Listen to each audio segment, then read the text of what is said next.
folks, my name is Jacob Cole. And I'm Angelina LaPointe. And we're here to talk about Angelina's new project with her band Angie and the Nightmares. The album is called Girl Talk. It'll be coming out August 28th. Available on Bandcamp to download. You can get a pre-order if you are forgetful like me. And we will be doing a live stream at High Roller Tiki Lounge in Solvang, California. But you can find us on Facebook at Angie and the Nightmares. Just for everybody who's watching, we've taken extra care to get things set up in as safe a way as possible, but we wanted to try this idea. There's some YouTubers that I follow who have plexiglass in between. I was like, oh, that's a brilliant idea. So we can say it and spray it and not have a conversation with masks on. Exactly. Great. Well, let's get to our conversation. We have plenty of things to talk about. I suppose we'll start with Girl Talk and go from there. All right. We used to play in a band together, but more than that, we've been friends since we were kids, and our families, around each other. We used to go out to your guys' ranch playing music. I suppose, why did you feel it was important to have this conversation as friends and as artists?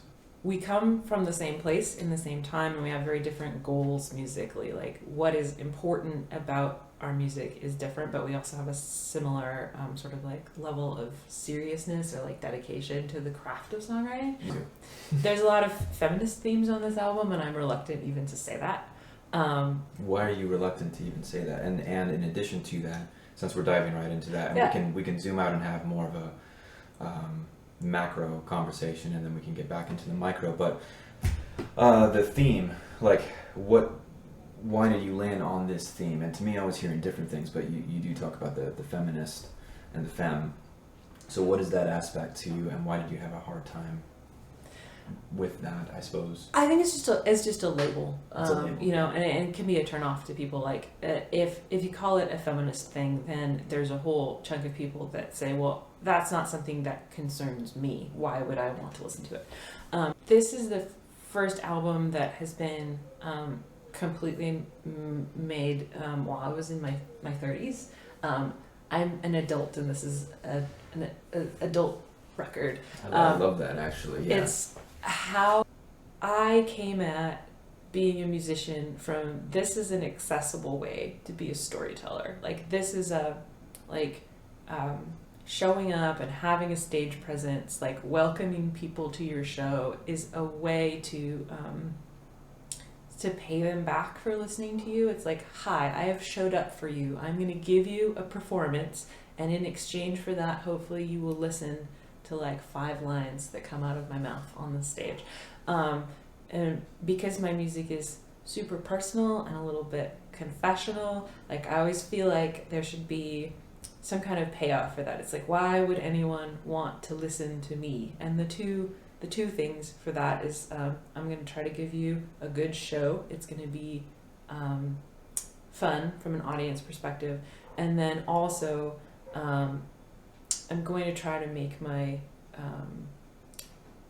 story like read in a way that maybe you can find a way into. Like, even if it's a super personal thing, I'm telling a story that's about me, I always try to leave a way in for people. Right. It's an important skill as a songwriter too, and it takes time. There was a songwriter event that I went to when I was really young, like kind of when you and I stopped playing music together, and I'm like, I'm going to see other people musically. I want to go play with whoever, do whatever. And I was playing by myself, which is not really a good thing for me to do, because I'm a singing bass player, and there's just only so much I can do. And I'm so lyrically focused that it's not interesting music if I play by myself.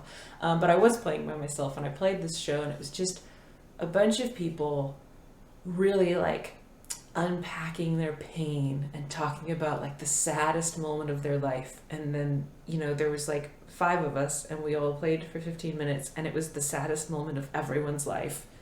And it's like, oh my God, this is emotionally exhausting. If I wasn't someone who was like making this same kind of art, then how would I connect to that? And so at that point, there was a shift to my songwriting in that I'm going to make this, it is personal, but I'm going to make this less personal.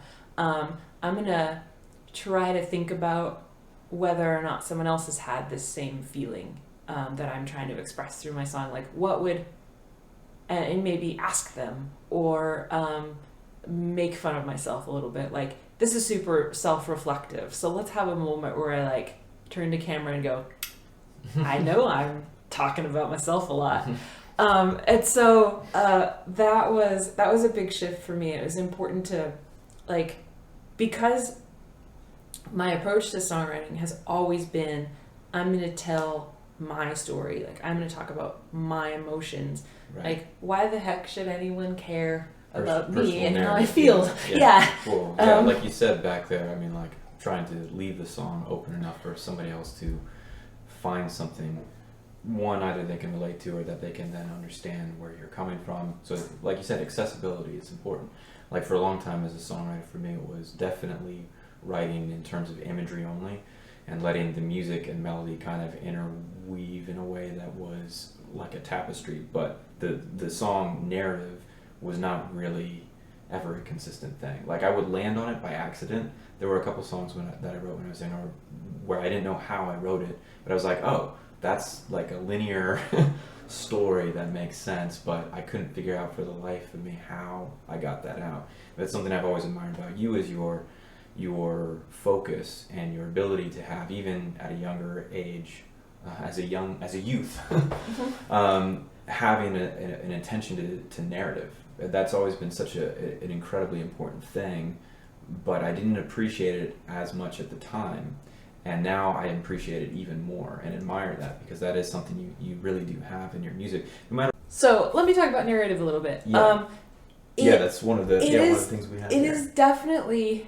a thing that always takes place in my songwriting.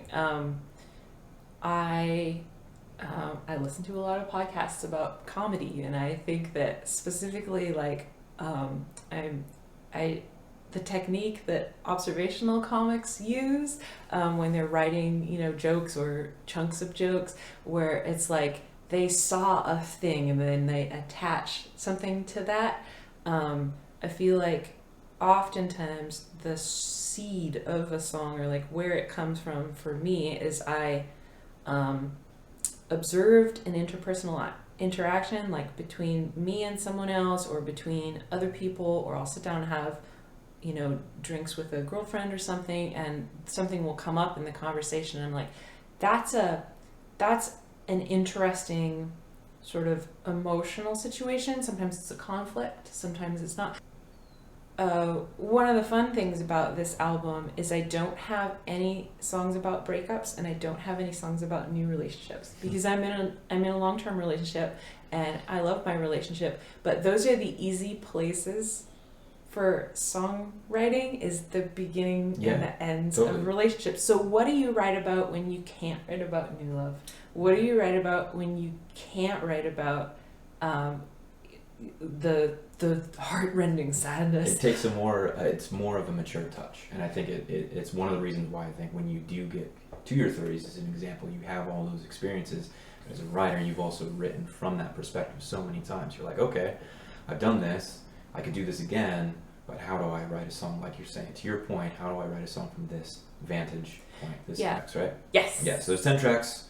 They're all, they all have a certain quality to it, but there is, I think, more even than your last record. There's a through line on this record, which I really appreciate.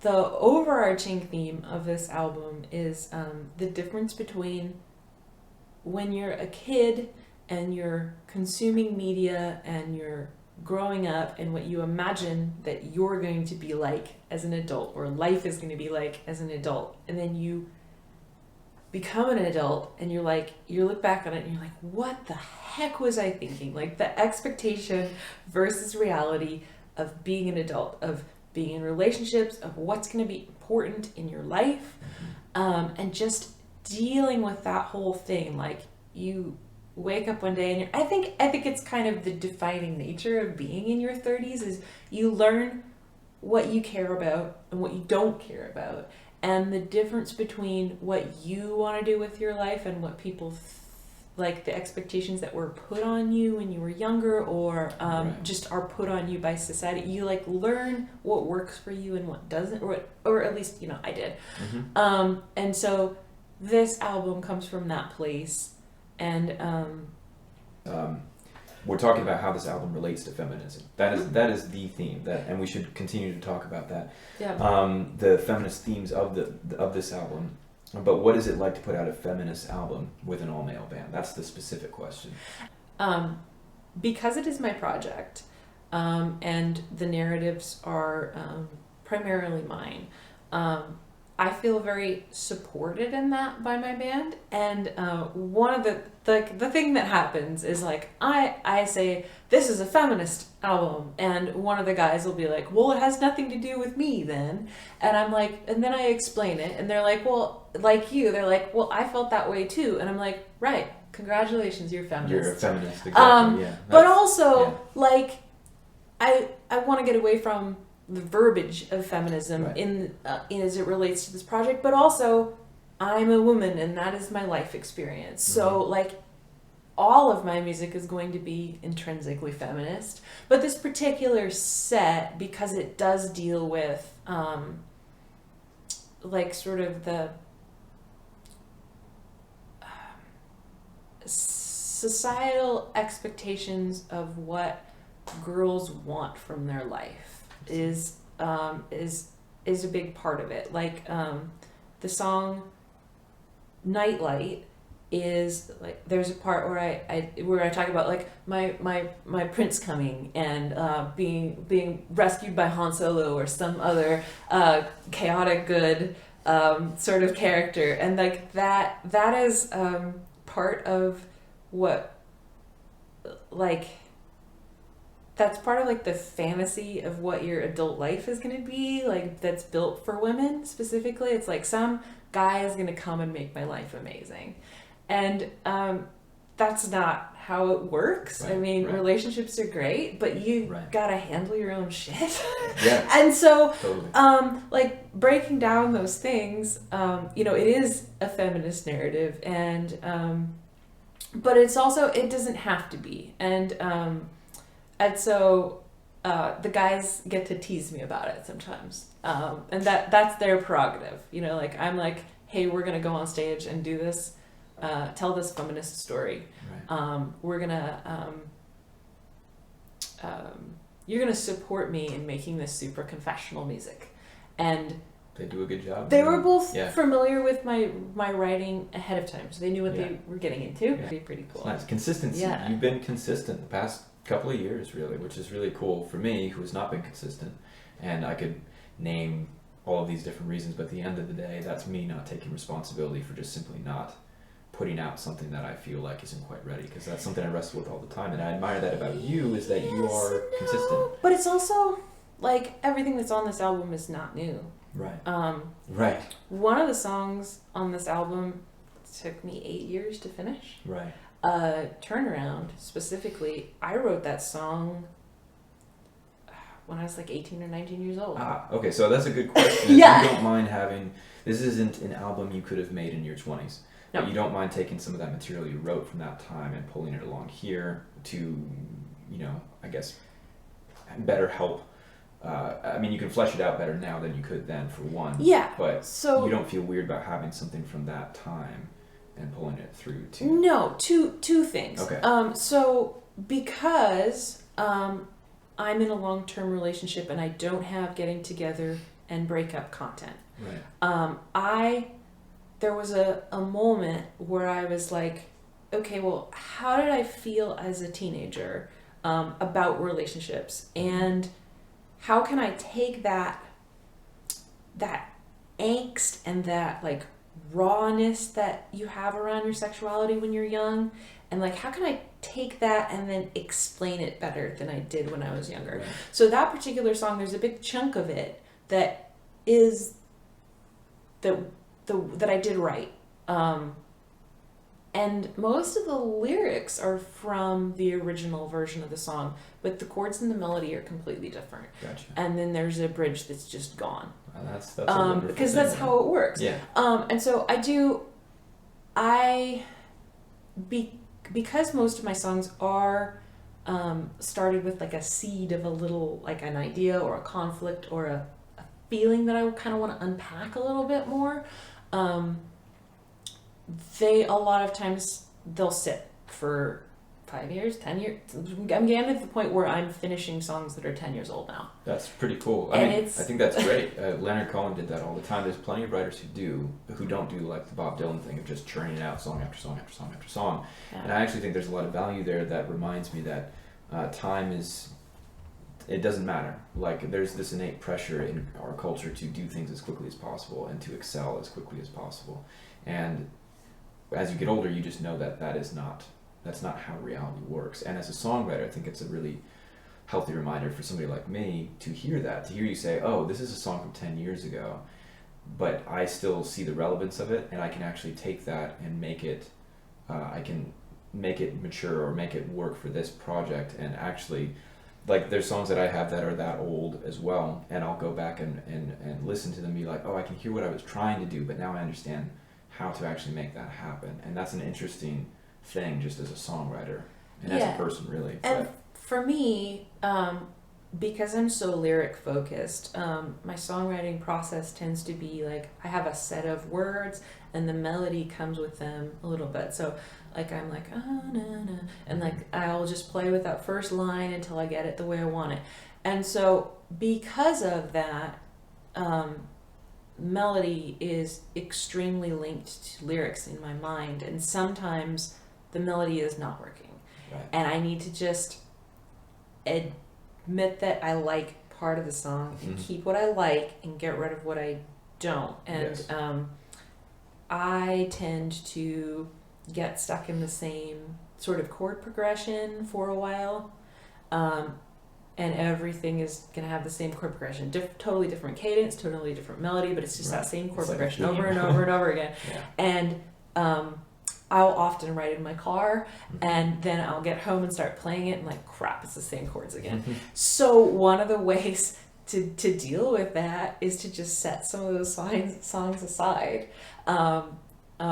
Like the songs we're finishing now, which will be on the next album. You know, everyone wants to promote their new shit, but it's not new right now. That's the reality. That's the reality material. That stuff you usually have had either done for a long time, if not years. Yeah. And then like when you're finally going through that set of release, I was talking about this with Emily a long time ago too. Same thing. It's like by the time you get to that point where you're releasing a new record, it's like you've already kind of stepped away from that material, and it's interesting going into that mindset of like, oh, I need to revisit not only those songs, those themes, those feelings, but like a lot of the times I'm ready to just move on completely to the point of Angie and the Nightmares. We're going to try talking about a few of the songs off the record, maybe get into some other things in a little bit, but let's talk specifically about Girl Talk.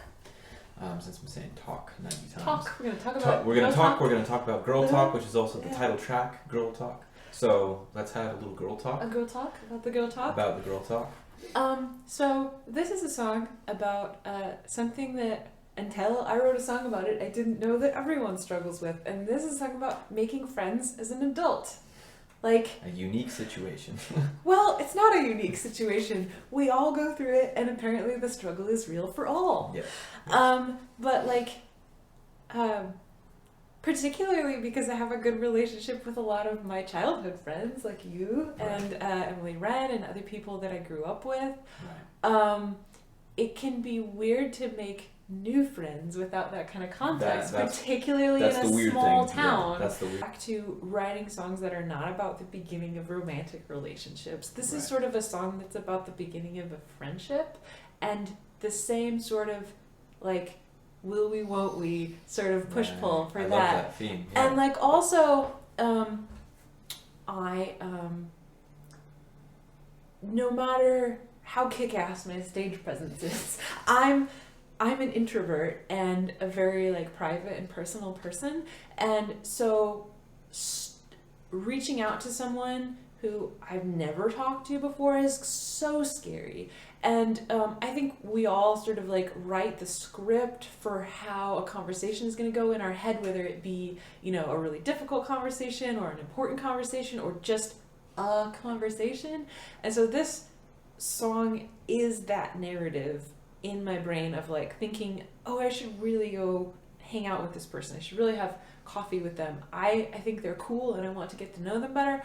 But like, how do you do that? And it's about the barrier between knowing that you want to hang out with someone and the difference between like knowing that you want to and actually doing it, and how hard that is, and how I waste so much time.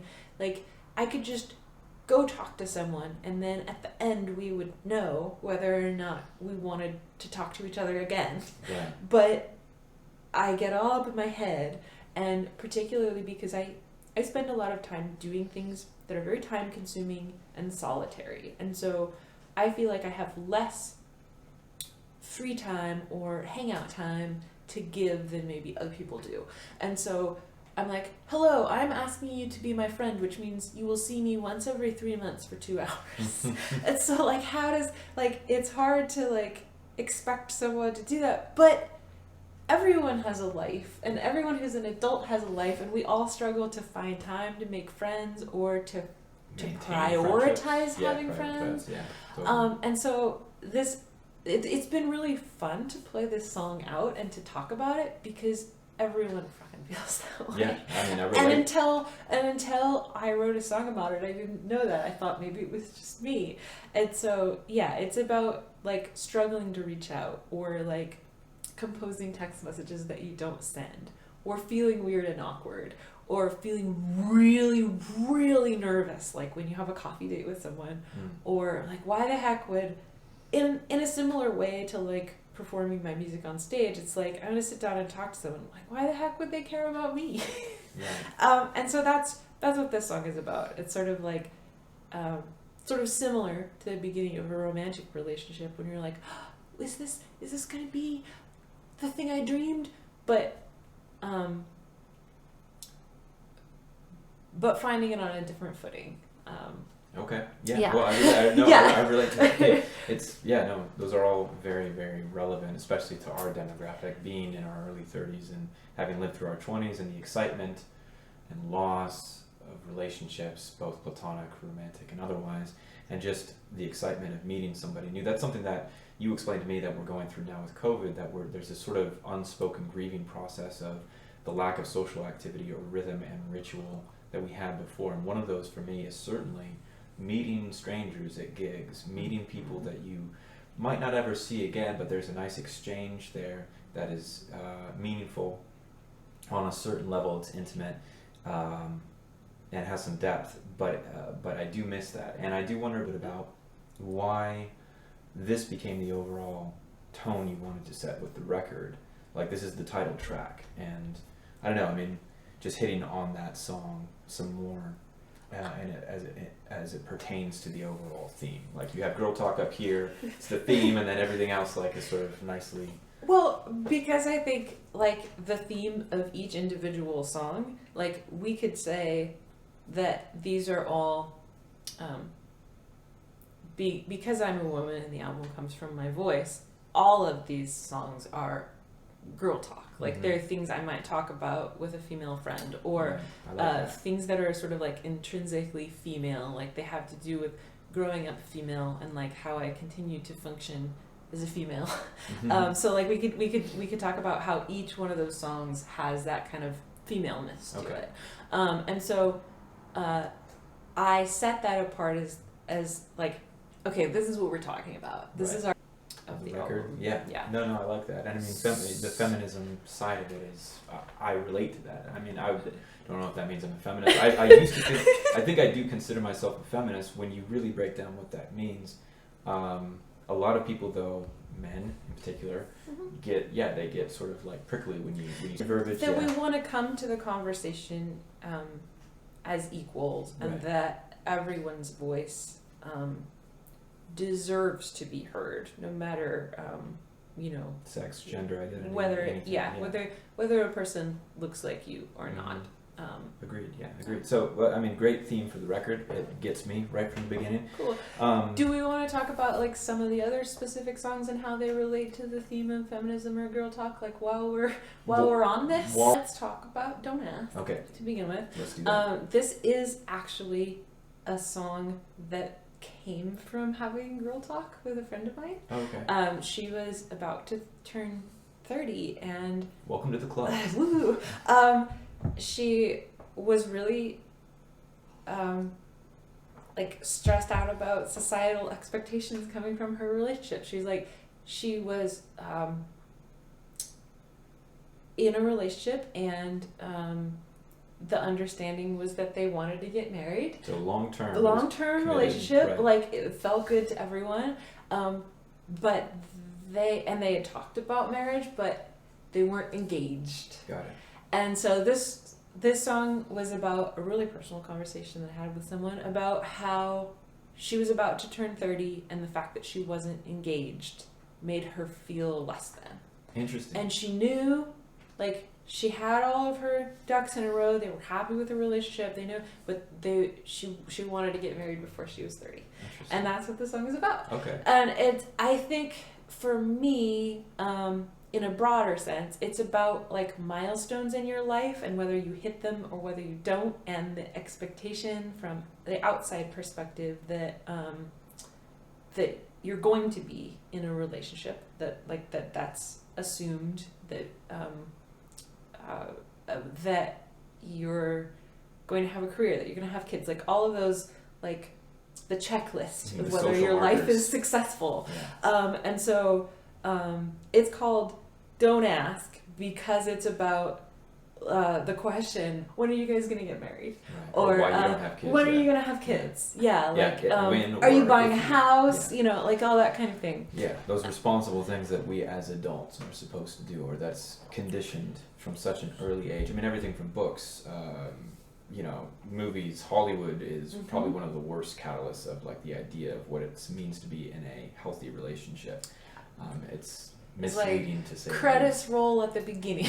Yeah, totally. Like it's like what happens when your relationship gets boring or you run into your first problem in a relationship. Yeah.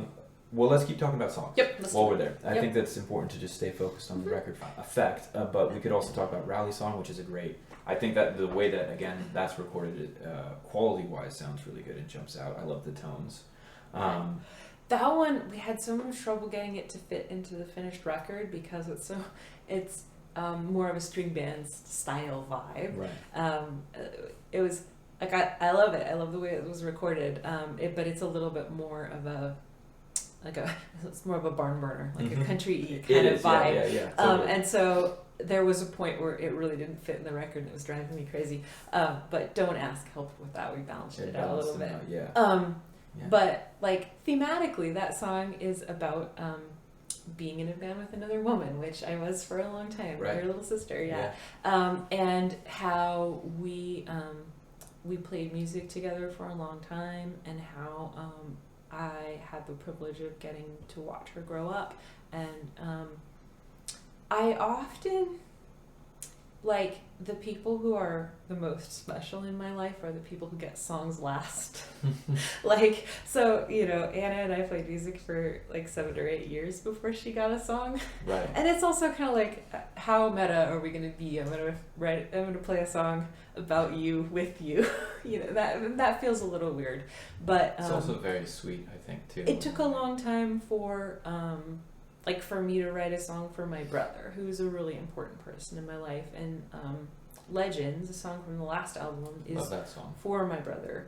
But I'd been a songwriter for 5 or 6 years before he got a song, even though he would be in the top 3 most important people in my life. Yeah. You know, and so it's like strangers that you have a weird interaction with, or somebody that you like see across the room and be like, oh, they're hot, and then you like go home and write a weird song about them. Like those songs are easier. Yeah. And so this song was me addressing the fact that everybody who saw us perform live assumes that we're sisters. Right. And how in a lot of ways, like, she's the closest thing I have to a sister.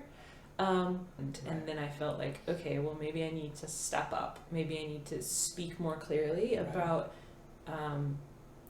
feminism and its role in my life, maybe to be a better ally for other women, and kick some butt, take some names, don't pull any punches. And so this song is both about our relationship as female musicians and growing up, and making space for Anna in my life, and also about trying to show up as a feminist. Like the chorus is, we will shout some stuff, and we will shake some people up, we will change, and we'll stay the same. And that's, I love the Guilty Feminist podcast. It's a really, it's really good stories and people talking about the imperfection of any kind of activism. Like, you're gonna make mistakes, and no one is a perfect feminist, no one is a perfect ally, and you just need to get over that and continue. And so, like, yes, you will make big changes, but also stuff in your life will still be the same. Sure. And that's like what we're talking about. Like, this is the rallying call, is we will fix some stuff, and we will break some stuff, and we will fuck up, but we will keep going. It's part of the journey. That is why it's called Rally Song. Right. And yeah, so it's about a lot of things, but they're also kind of all in the same package. And it's about what it's like to be an all-female band.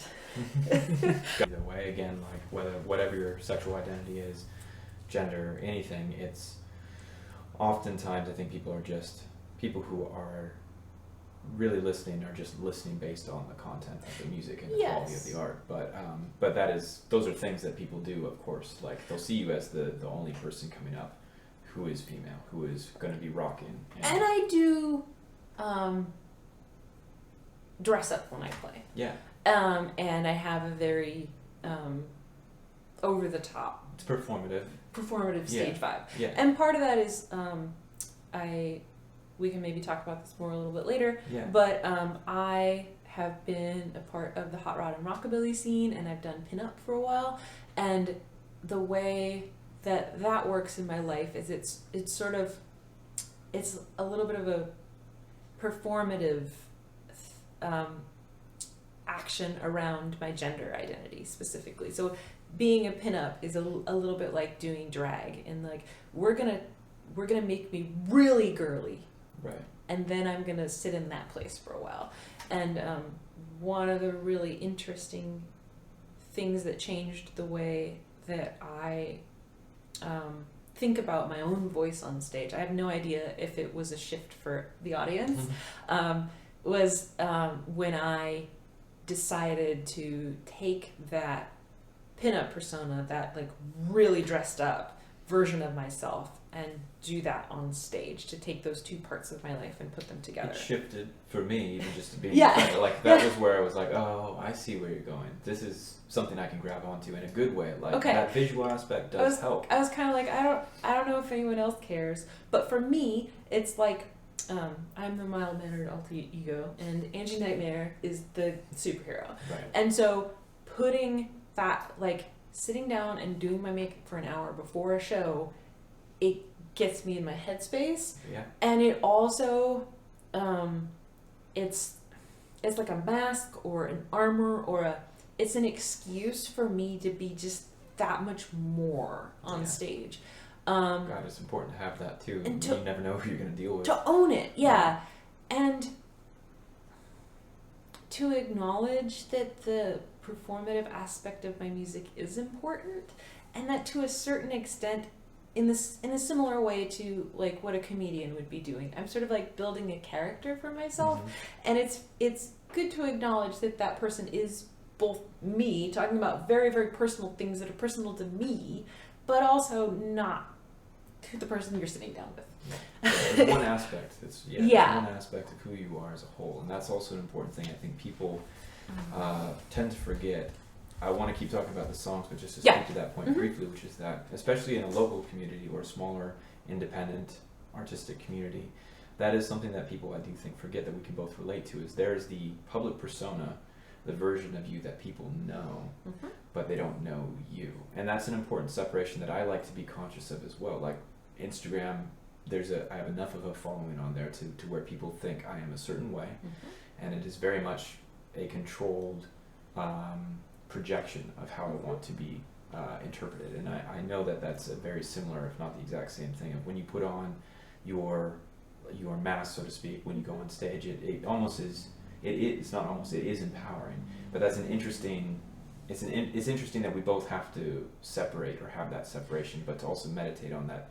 It's funny on a local level how people will be so convinced they know who you are. Oh, I know who Angie is. She's the person who dresses up before she plays, rally song. But also like something. Yes. But like the reality is, there's more to any one artist than just what a person sees on stage, and I guess that's an important point for everybody out there to just remember that. So let's talk about Nightlight a little bit, because this song. This is the song on my album that has like notes. If you want to get into it, there's a couple of different little pieces of humor actually that I like kind of grabbed onto, and they helped me write this song.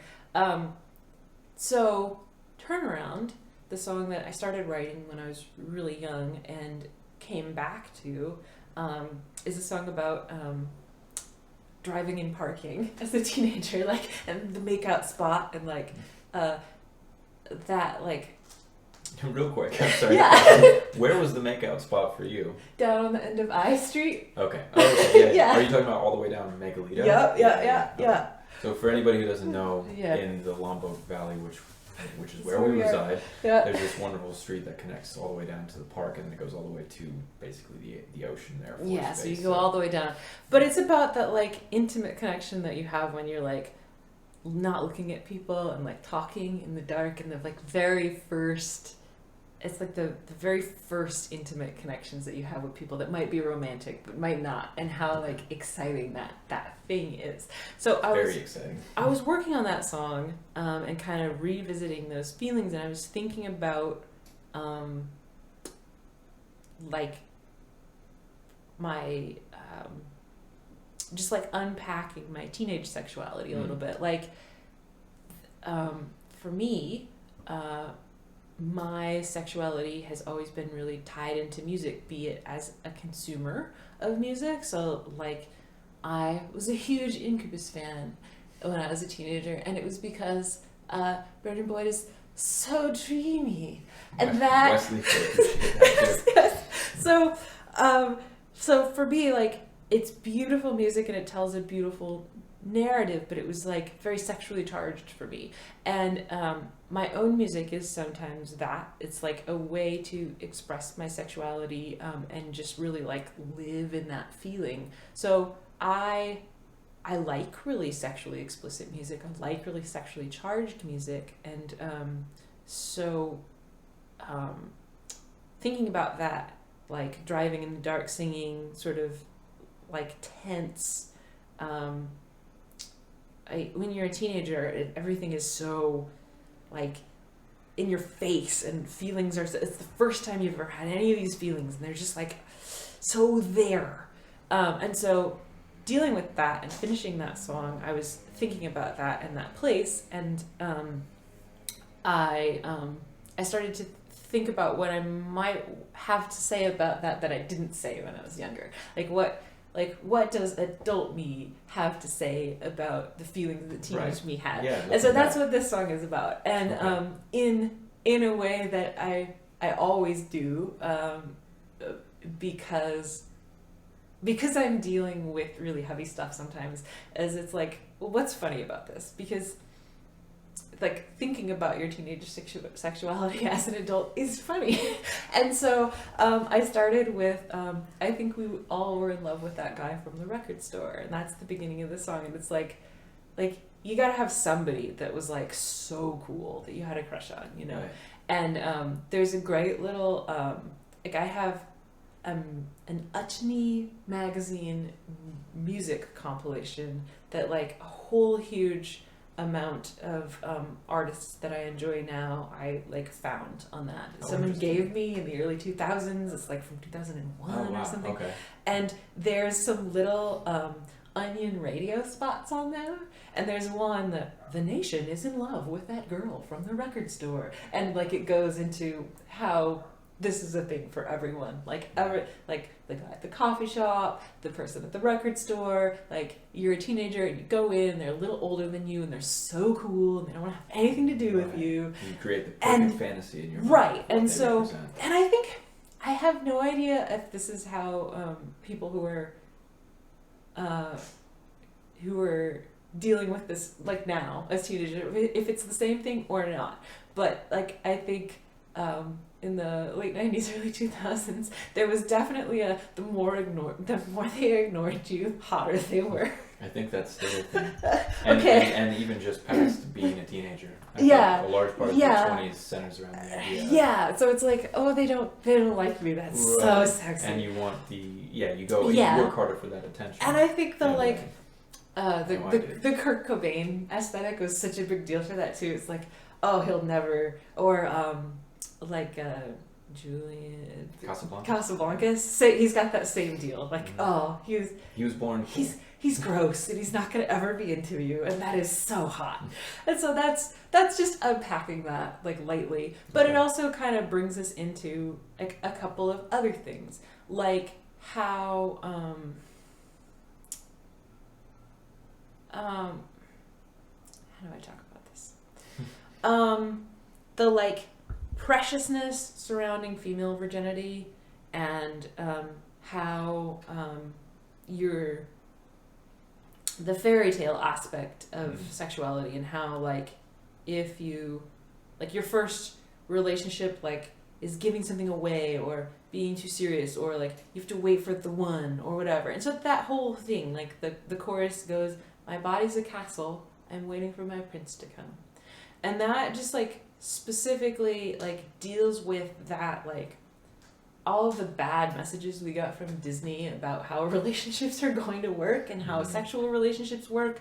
Right. And just like you have Sleeping Beauty. I mean, so many dramas. yeah, there's so many. There's a great YouTube series where relationship counselors break down Disney relationships. We can put the that would link be in the interesting. thing. Yeah. It's great. It's so great. No, that sounds so much fun. relevant. But like, sure. I just kind of wanted to talk about that a little bit and bring it up, and that's why that's there in the song.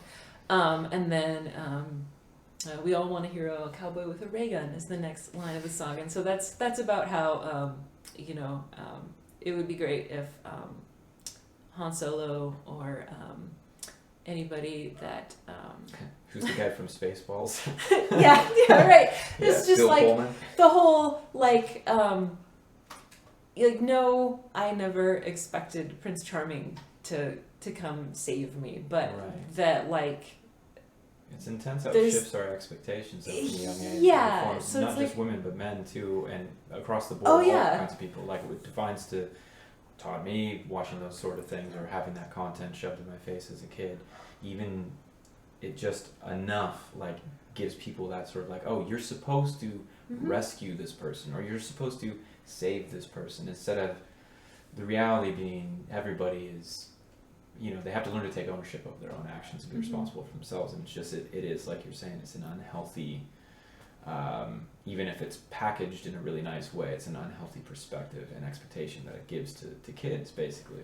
yeah. And when we're younger too, we identify even stronger feelings with that perspective. It's Because you don't know what a relationship is supposed to be like, and so and we it's all like, want it of some kind of connection again. and Go there's a back to that thing. curiosity surrounding it, like what is it going to be like, and Yeah. you go to movies or to like love scenes in books or whatever. It's like, this is how it's supposed to work. And there's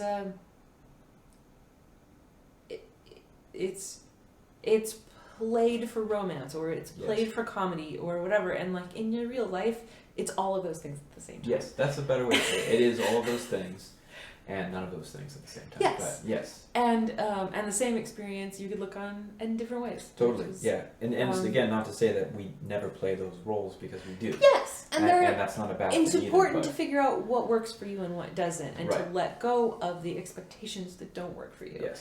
And so this song is about the mistakes that I made and the assumptions that I made about what having a sex life was going to be like, and like the roles that that media played in that, and just sort of talking about it a little bit. I think, but there's also there's a right to privacy surrounding people's sexual lives. Oh, absolutely. Which is a little bit of a difficult thing for me to deal with as a songwriter, because my stuff is so personal and it's so confessional, but it's also like like, how do I afford privacy to my partner and or myself in that context? Like, how can I make really personal content but also protect myself or not have other people make assumptions about what they can get from me beyond like me telling my story. So things like that. That's a great that actually I want to keep again talking about songs. So we ended at Nightlight. I'd like to talk about Torch and Temptation, but before that, the point you made about you try to respect the privacy of your partner and that relationship.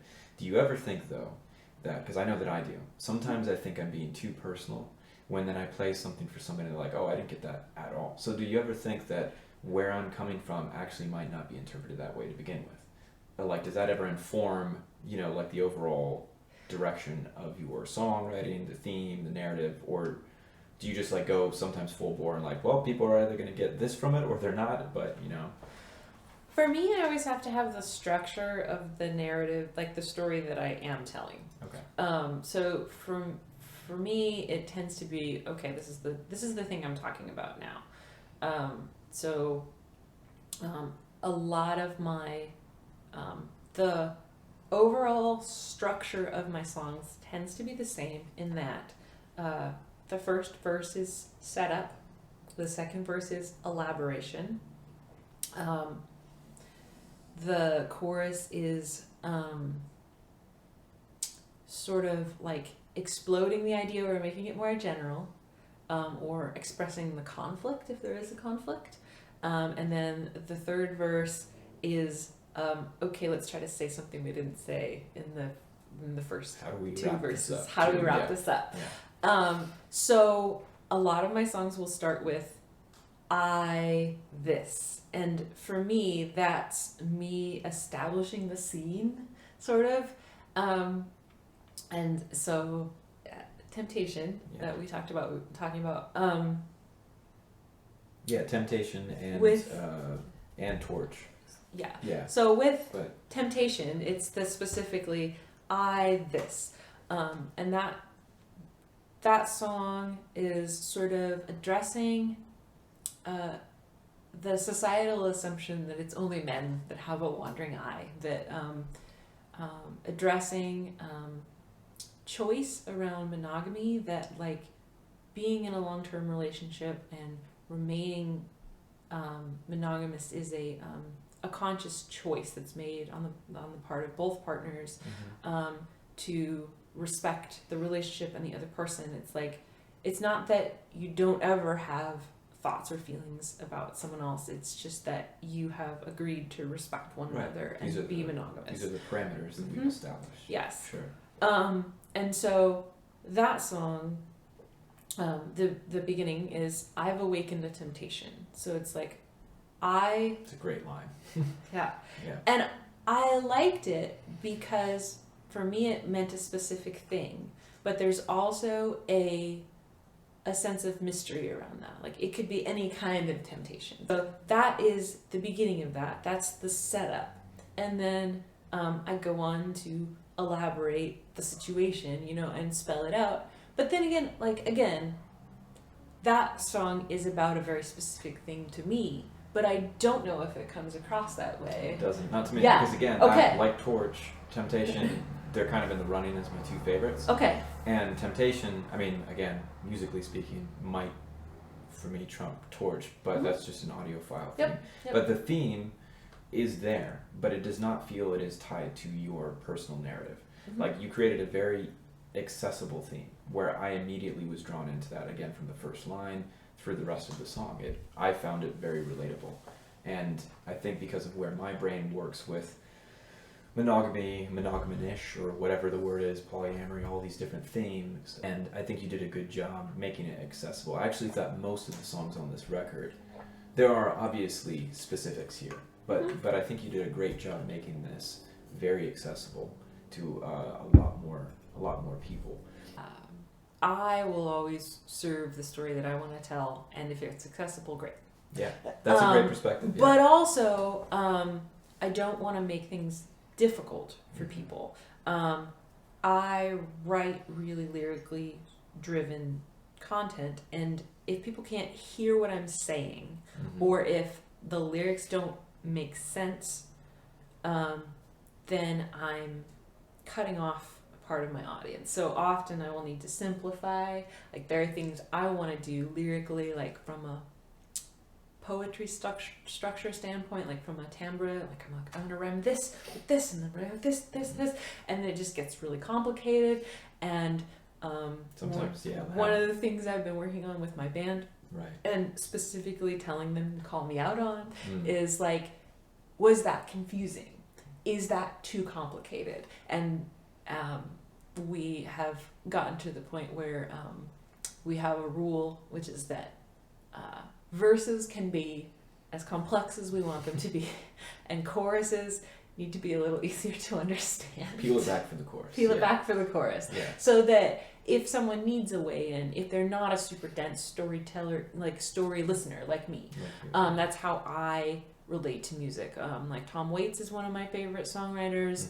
Josh Ritter is one of my favorites as well. It's a new favorite for me. Their music is really lyrically dense. Like, they have a lot to say, and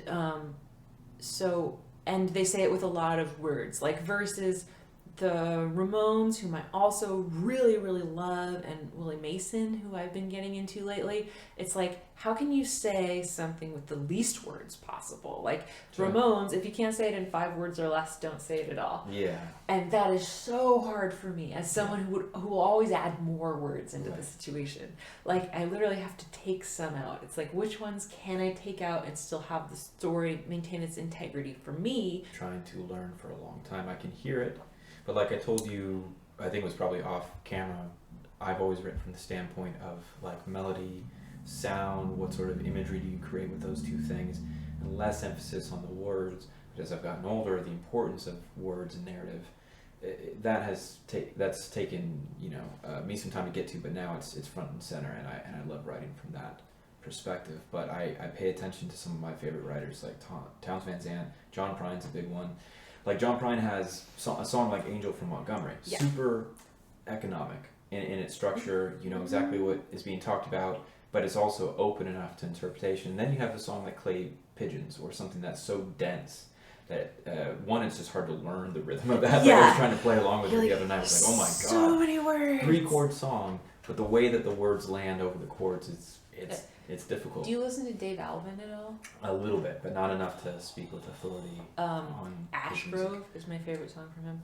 Okay. Or favorite album from him. Yeah. There's some songs on there that are just gunbusters. Yeah, no, I mean, you've turned me on to over the years. Like, you were into lyrically dense, or I think just different structured tunes from a lot younger age than I was. And like Little Wings, you turned me on to Little Wings, The Graves.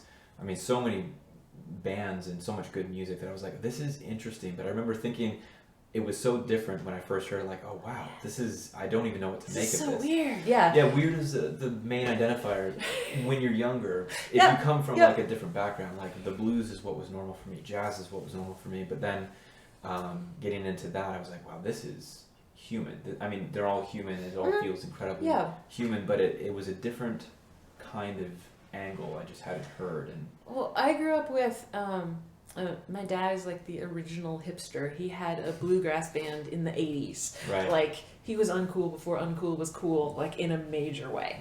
And so I had all these weird bluegrass records on vinyl, and that was like where I got into that storytelling thing. There's a guy named Bill Staines who was commissioned by the Canadian government to write nautical historical songs. That is fascinating. And they're amazing. Like, most of them are like sea shanty structure, like very, very folky, very old school. But like, the fact that this is a song, this is songwriting, but it's also government sanctioned narrative. You know what I mean? Like, he's telling a story, but he's telling a very specific story with a very specific agenda for this song. And so that kind of thing, like, he was one of my favorite songwriters when I was like 12. I'm all about the Bill Staines, man.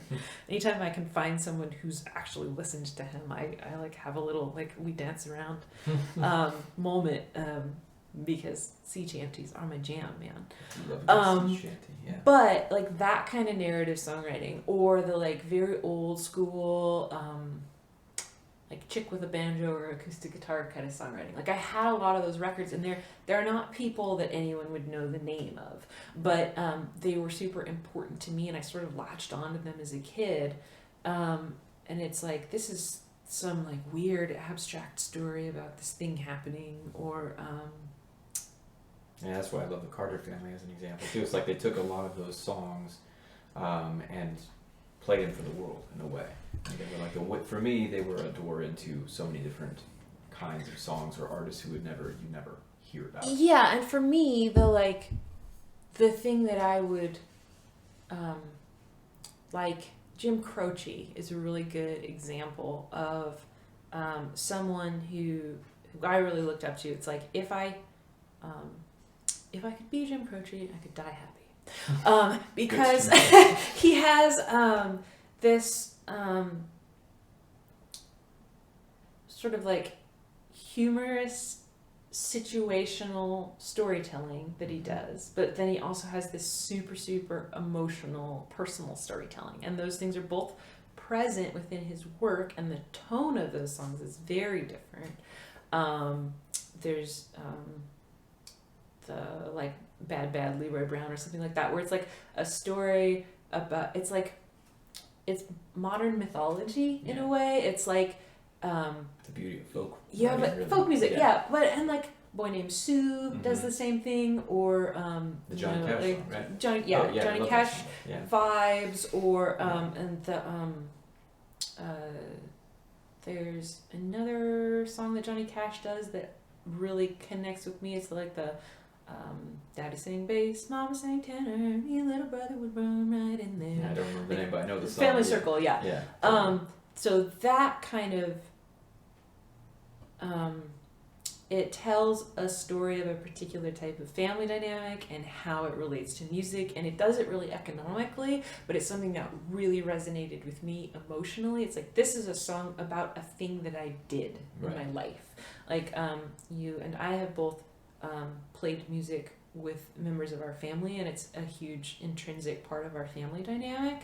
It is. And that's a thing that family gets talked about in country music in a way that I really appreciate. Like, it's not a thing that gets talked about very much.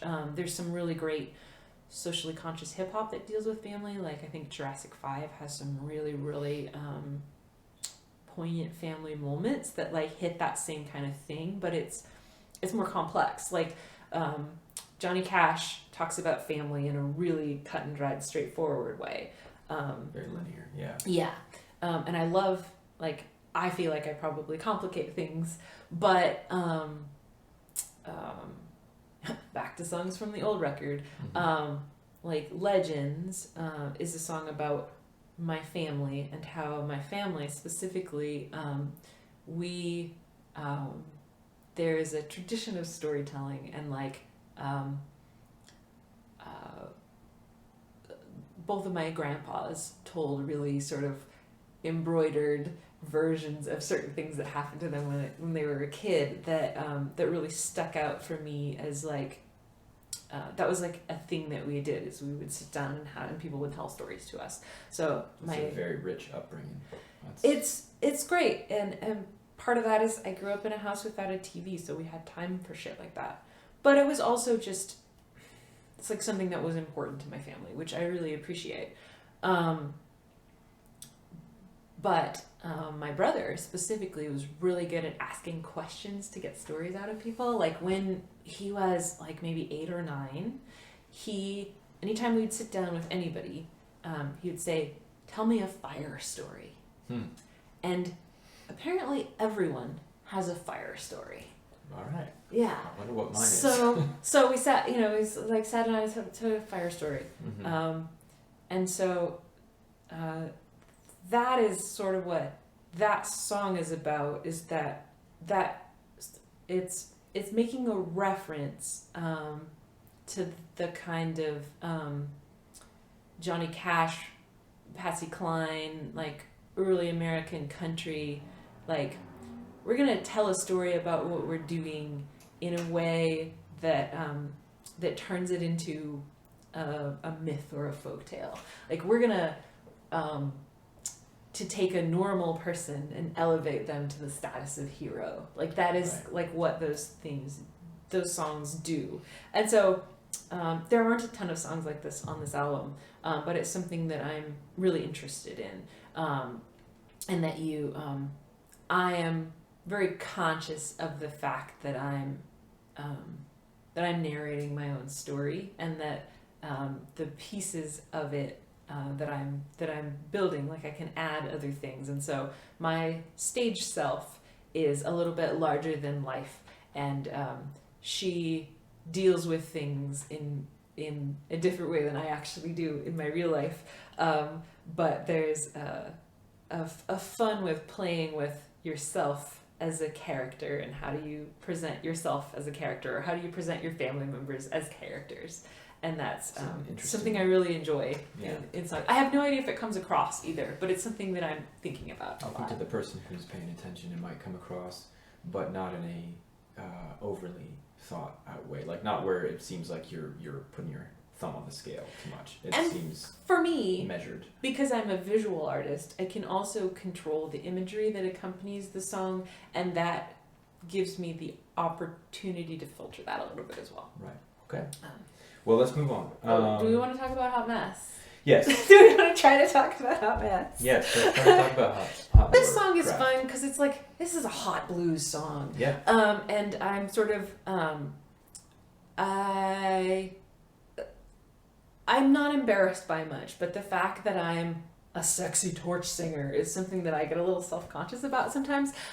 It's definitely like something I'm trying to cultivate and something I want to do, but it's also like a little bit awkward for me. I'm like, oh hey guys, So it's something that is important to you. You identify with it, but you also at the same time there's sort of like would it be a lack of self-confidence in that, or like you have confidence in that, but after you leave the stage you're like, ooh, that is a part of me. Yeah, it's a part of me that I don't talk about, I guess. And so this song particularly, like sexualizing my high status stage persona. Sexualizing my high status stage persona. So basically, this is kind of like owning it a little bit. This song is like, yeah, I'll write a sexy song. There you go.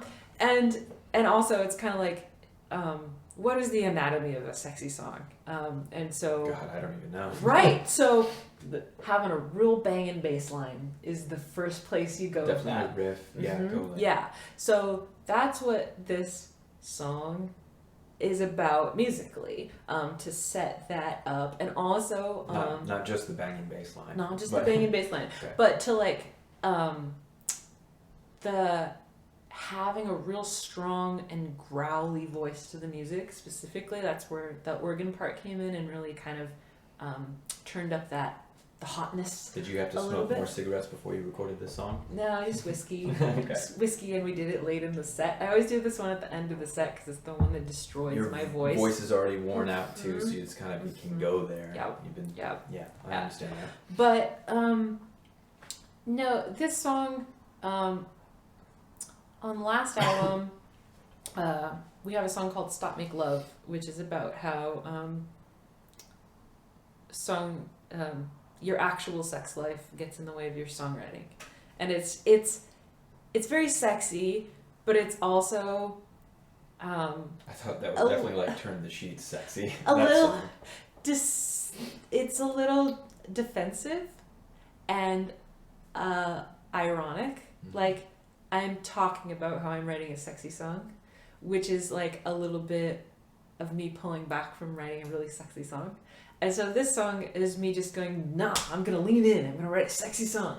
I had to. And do you feel like you accomplished that? I do. I really like this song. But it's also,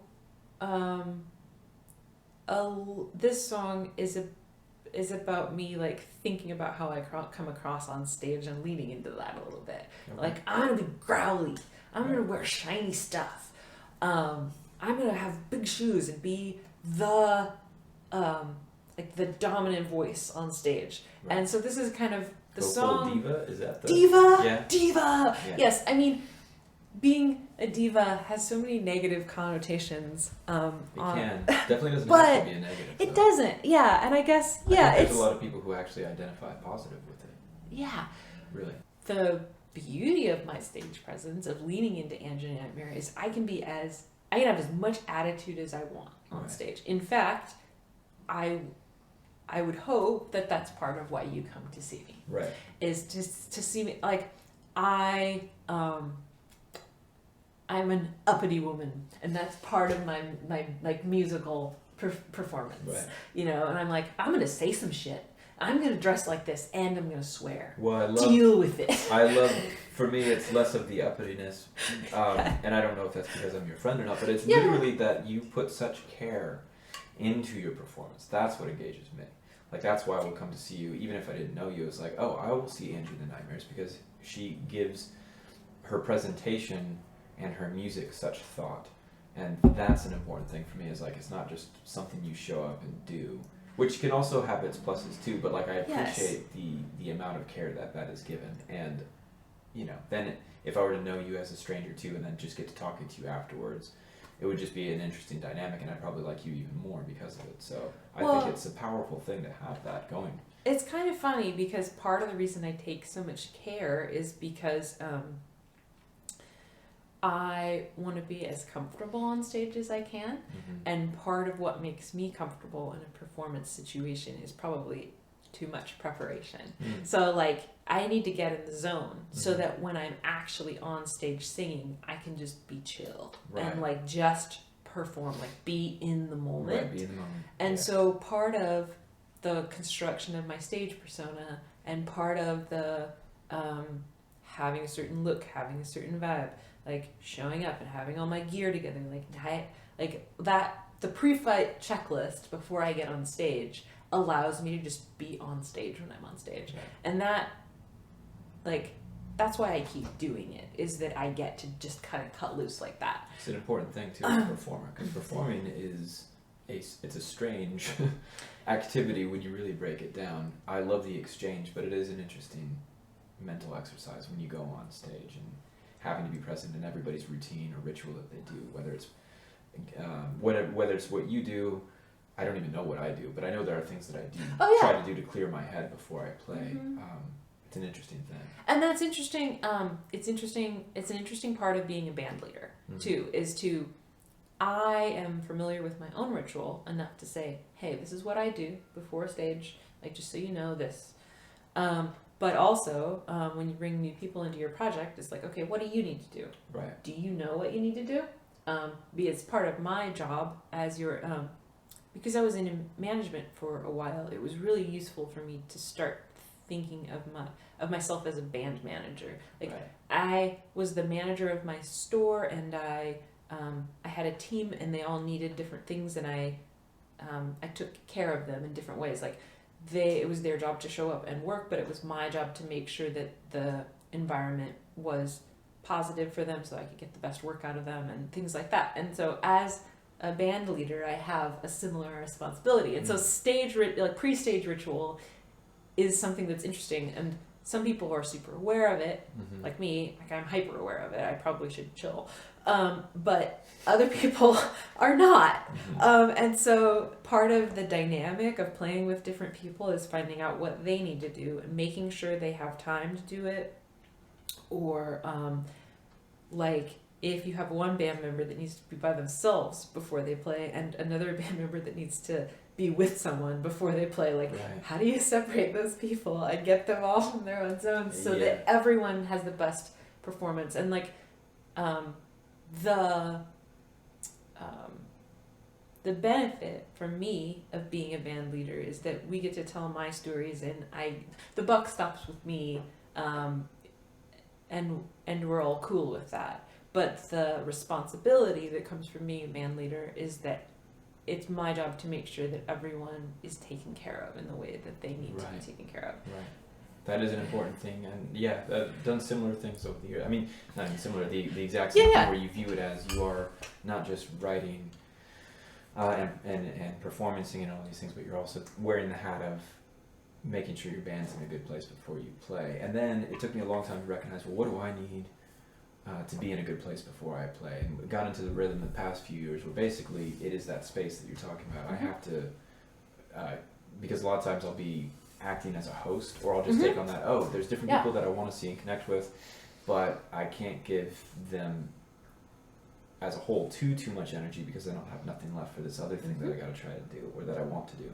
And to do that effectively, I have to remove myself for at least like 10 or 15 minutes before. So I've gotten into the habit of texting my band, like, I'm going to leave, just let me know when we're like 5 minutes out and I'll be back. And then the other, not unspoken, because we will say it sometimes, is literally the amount of alcohol that we all intake is pretty important too. So it's like, you don't want to get wasted, you want to get loose, but like there's been times where I've certainly had experiences for myself as well, especially if you're headlining and you're the last band of the night and you just have too much. It's an interesting thing. You save that part for after the show. So there's sort of a few little guidelines. And that's part of navigating like the difference between practicing and performing, and alcohol is often one of those. Right. And then also the fact that you can't control everything in a performance environment, and to control what you can control, or something that has been really useful for me is to let myself be a little bit more of a diva. Because for a long time I felt a little bit guilty for making other people show up and play my music with me. And so because of that, I took on a little bit too much like administrative responsibility, or gear responsibility, or like I have to do everything and I have to make sure it's perfect, but then I also have to get on stage and perform. And so the fact that my before stage ritual, if like, deserves attention and time, and is not, it's like, if something's gonna go, it shouldn't be that. Like, we have to figure out how to do it. And so asking other people to do tech for me, like, hey, can you like deal with your own sound check, or can you carry my gear into the venue? Like, as a female musician, there's a little bit of weirdness around gear, because I think there's an assumption that that male musicians are gearheads and female musicians aren't.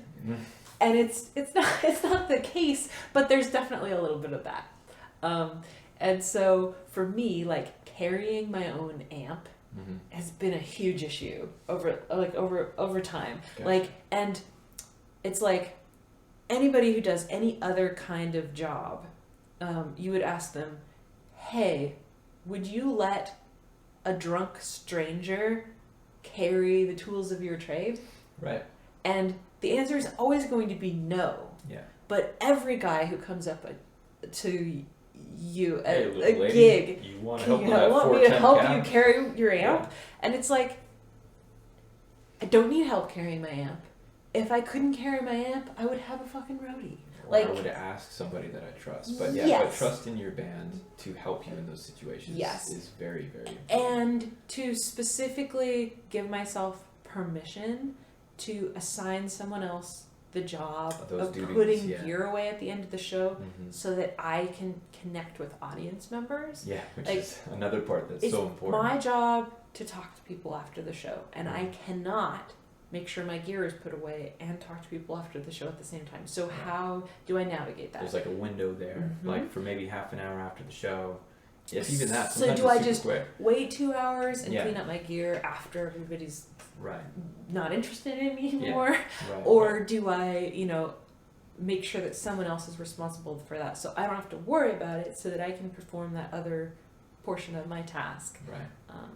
Yeah, those are all very, very important things, and it sheds a light for anybody who doesn't perform in that way. Like for us, we grew up in musical households. We've been doing this since we were kids, so it feels very.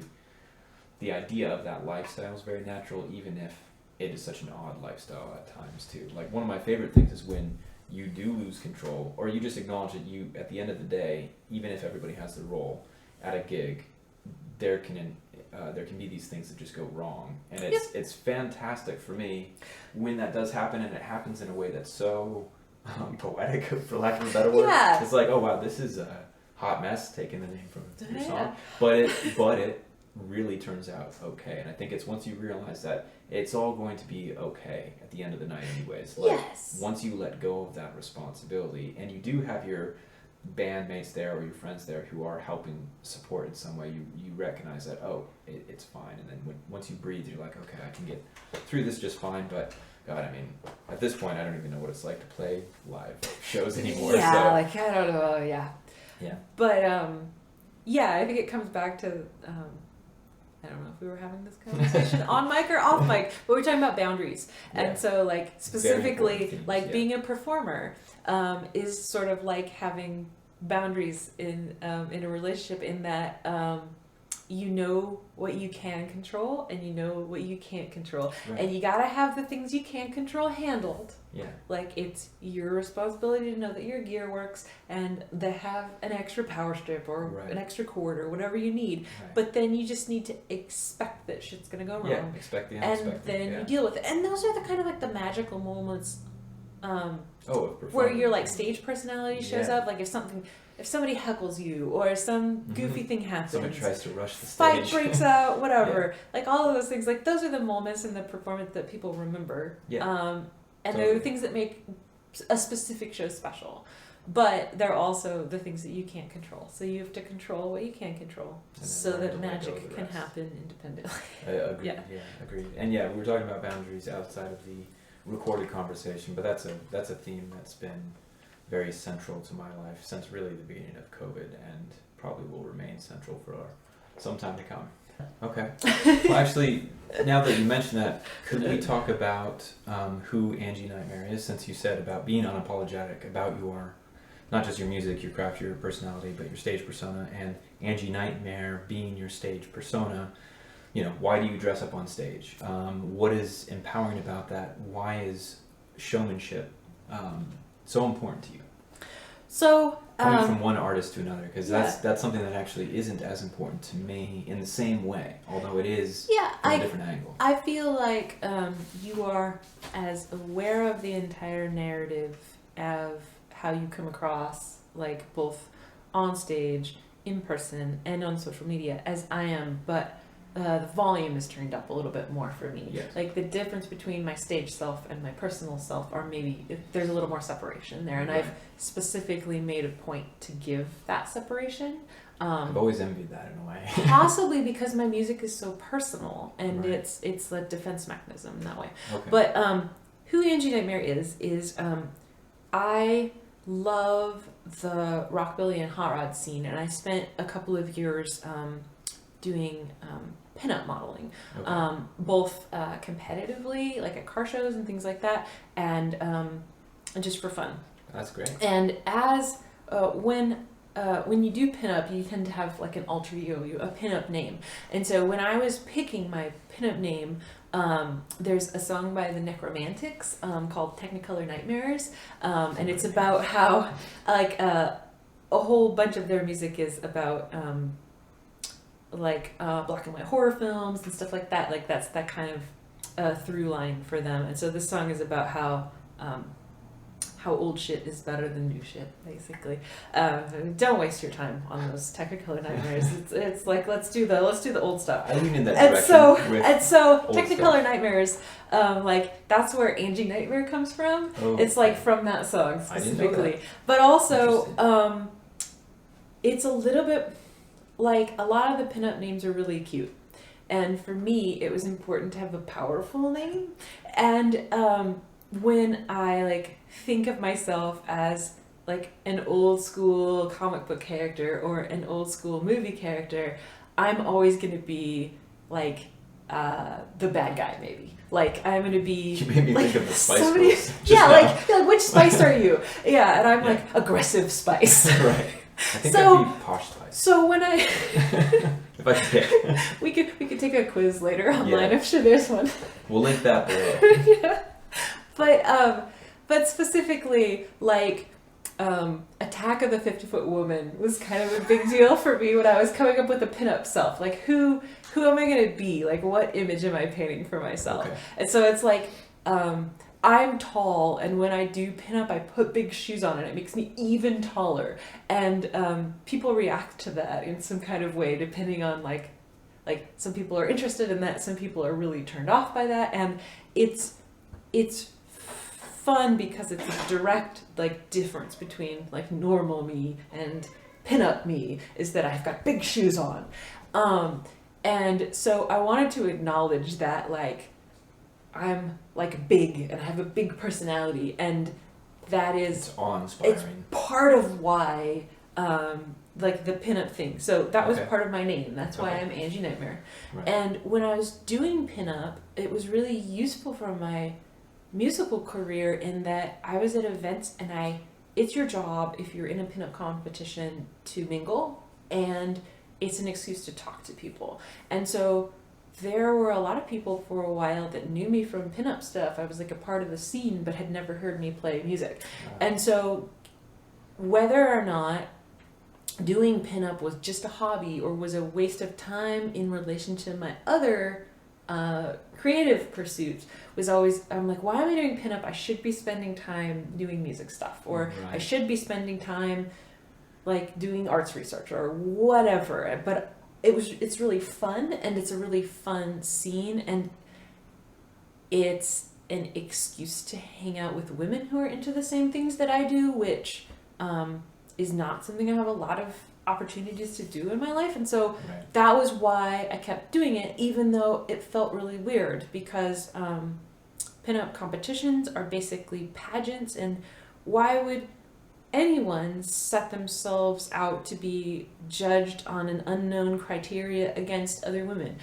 But that's the negative part of the scene, and the positive part of the scene was that everyone there is into the same kind of things, and everyone is from a totally different background. Like, we all dress up and look cute, and we love that aesthetic, but, like, one of the things that's super exciting about talking to pinups is, like some of them work in construction or are in the military. Some of them are housewives. Some of them are really into charity work. Some of them love tattoos and other body modifications, and pinup is sort of on the other side of that. So it was a great place to, like, intersect with other women who care about, like, playing with their image in that way, and it was really fun.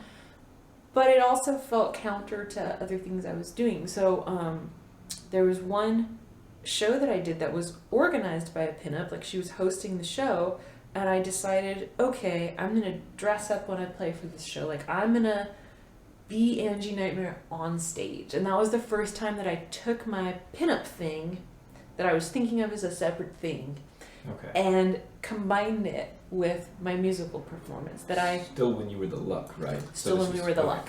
Yes. So, So the Luck, for everybody who's out there too, Yes. is Angie's prior incarnation of her musical project. Mhm. So it has now since become evolved into... Come here, buddy. Okay. This is Leonard the cat. So let's keep talking about pinups. pinups. Yeah, but just, you know, taking the thing I did as a pinup and making it the thing I did on stage was really interesting for me.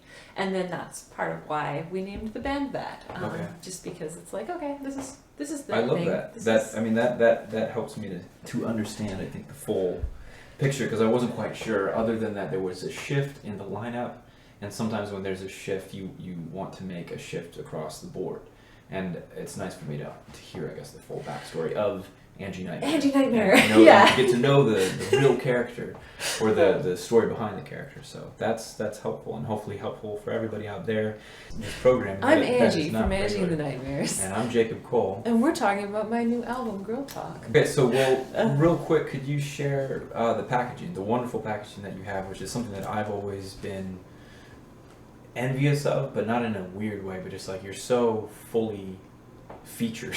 You're so well-rounded as an artist, like a creative person. You Well, have the visual thing that you can do, graphic design, all of these wonderful aspects of your art, and then you mix that so well with your music that I love the packaging that you did for this particular record. So,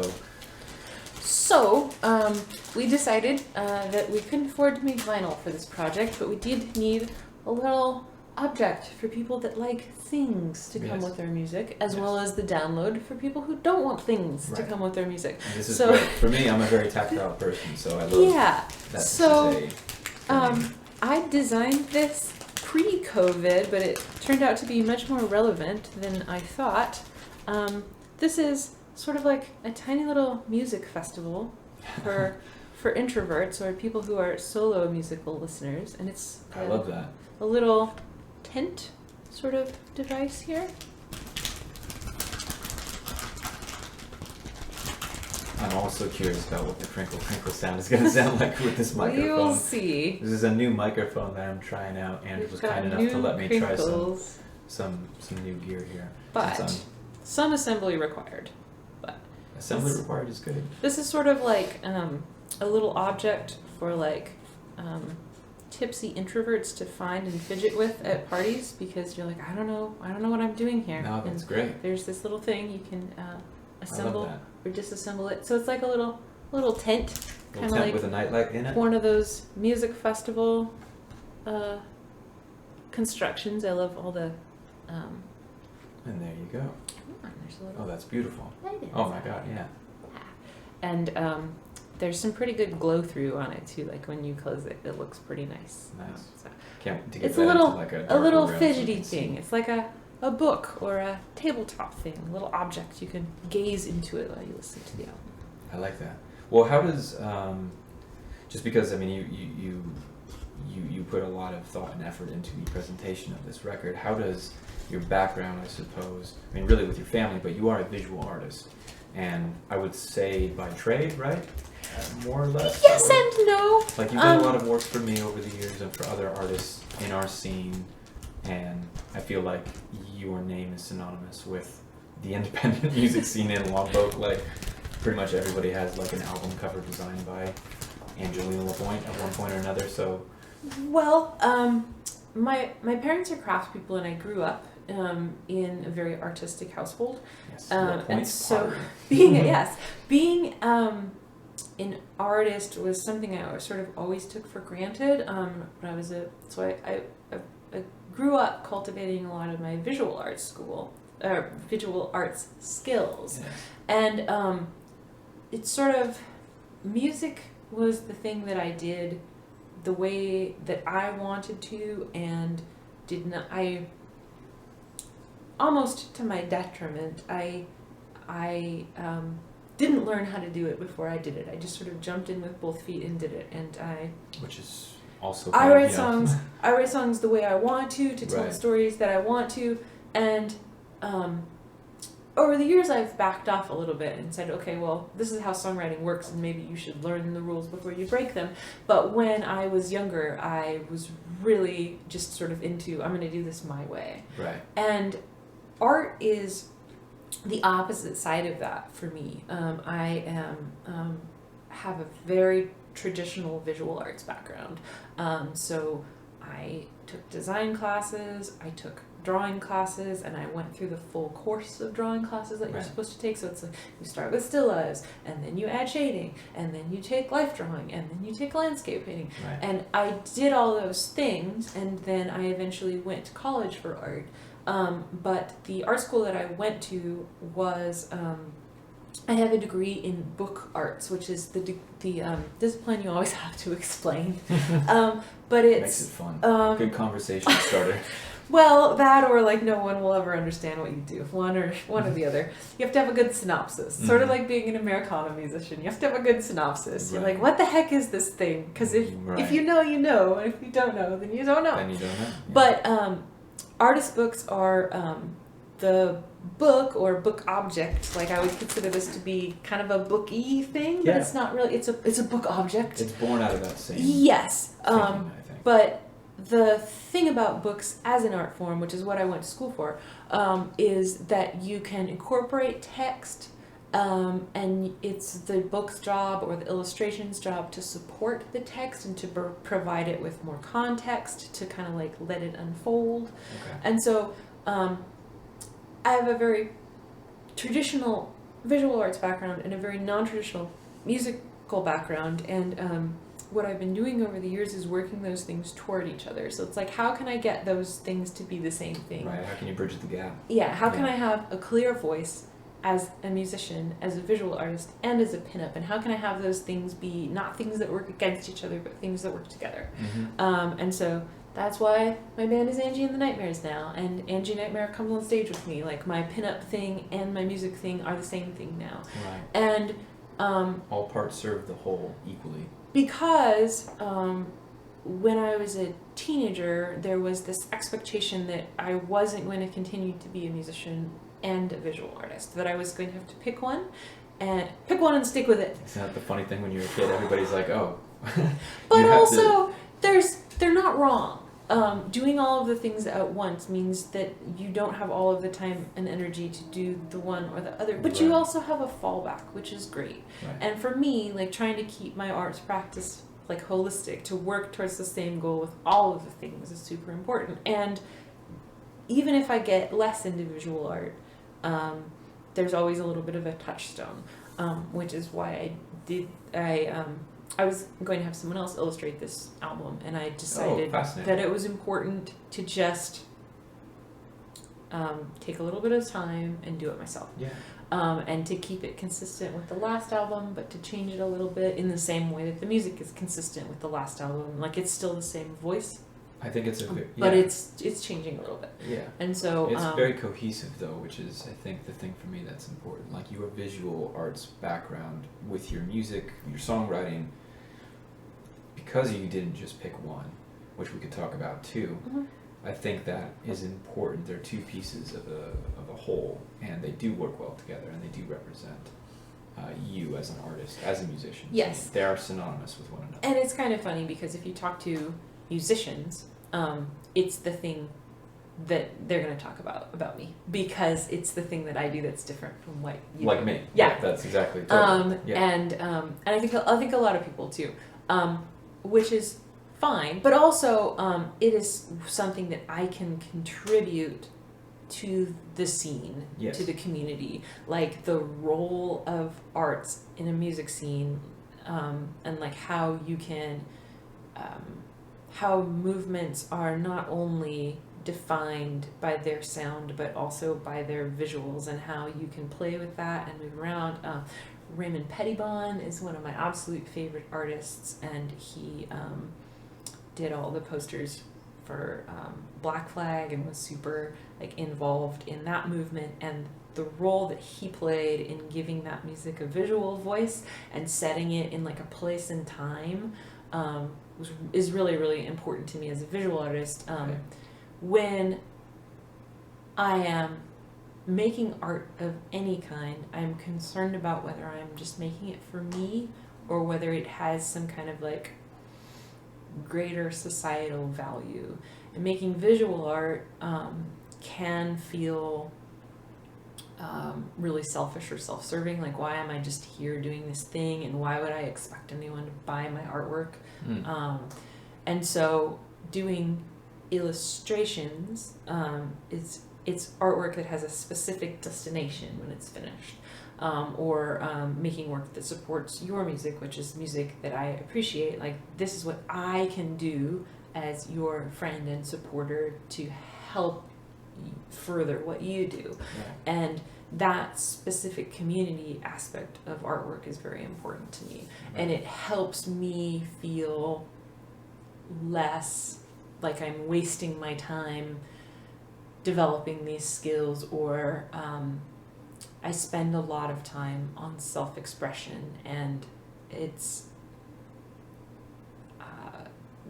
often a conflict. It's like, am I allowed, like, why should you listen to my story? Why is my viewpoint important. And one of the things that I can do is to give you the most quality product of my viewpoint that I can. And that, for me, is the reason why you should care, is because I've taken care to give you the gift of my point of view in a very like specific and intentional package. Because of that intention, that is exactly why, if I didn't know you, that is what would draw me in. It's that care.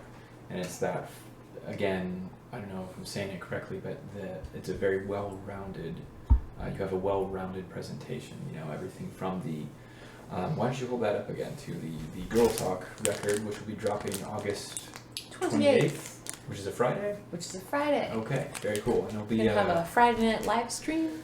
And who's hosting the live stream? Have we figured that out yet? High Roller Tiki Lounge. Oh, right. Very cool. In Solvang. They used to be Sort This Out Sellers, and they've just gone through a little rebrand. They have a super cool little tiki spot over in Solvang there, cool.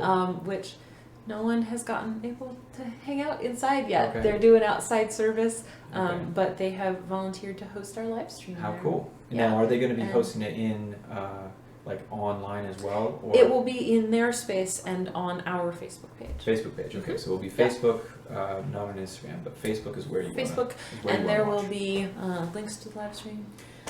Wrap up that last question, or just finish that thought. Yeah. Why don't you, or why didn't you pick just one avenue between visual arts or between music? Like, to me, you are a representation of both. Like, your art is a representation of both. It's not one or the other. But you could make the case that, you know, if I was in your shoes, like, maybe I would just dedicate all of my energy to this one thing. Like you said, sometimes there's a level of discipline. There is a level of discipline that requires, whether you become a musician, artist, or a visual artist. And I guess, why didn't you make that choice? Or do you feel like you have made that choice? I mean, I feel like I have separated it a little bit in that visual art is what I do for work, like design, promotion, and visual art. That is my day job. I work in PR. Mm-hmm. But it's also a little bit more, like, the musical expression will always be a little bit more personal. Mm-hmm. And the visual art is something that I feel less personally connected to. Like, I don't take it personally in the way that I do musically. You can view it as a job. Yeah, and both of those things, you know, anytime you are putting yourself out there, the letting go of it and to not take it personally is always a struggle. It's like, you wake up every day and you're like, I'm going to put this out there, and people are going to say bad things about it or good things about it, and I have to understand that what they're talking about is my thing that I made, not me. Right. And so because I went to art school, one of the, like, you don't need to go to art school to be a good artist, but one of the best things that it gives you is ways to communicate about your work and ways to take that taking it personally aspect of it out of the equation, to say that we are talking about the work, we are not talking about me. Mm-hmm. And that any discussion, critique, constructive criticism around the work is not someone criticizing me, it's someone criticizing my work. And you need to separate from that to be able to get better as an artist often. Mm-hmm. And it's taken me longer to be critical of my music than it has of my visual art, because it is something that I do in a less conventional way. I see. And another point too, I mean, something else that I get from that as well, because that sums it up great, so thank you. But I think thing that is lost on a lot of people who want to be a musician, because we're both working artists, and we might lean into one aspect at certain points in time than the other, but I would say equally we both use our art to make a living. And I think a lot of people have this misrepresentation of, you can't be an artist or a musician while maintaining a job or a normal day job or whatever. Mm-hmm. But these things are also different than what conventionally you grow up thinking they are anyways. Like, you can be a successful artist or musician while still working some kind of job that provides you security and the ability to go and do those things too. Yeah. There's different strokes for different folks, but just feeling the need to clarify that for certain Well, people. Because, musically, the freedom that I get from having a day job right. is that I can make music where the goal of it, or when it feels successful to me, is when I have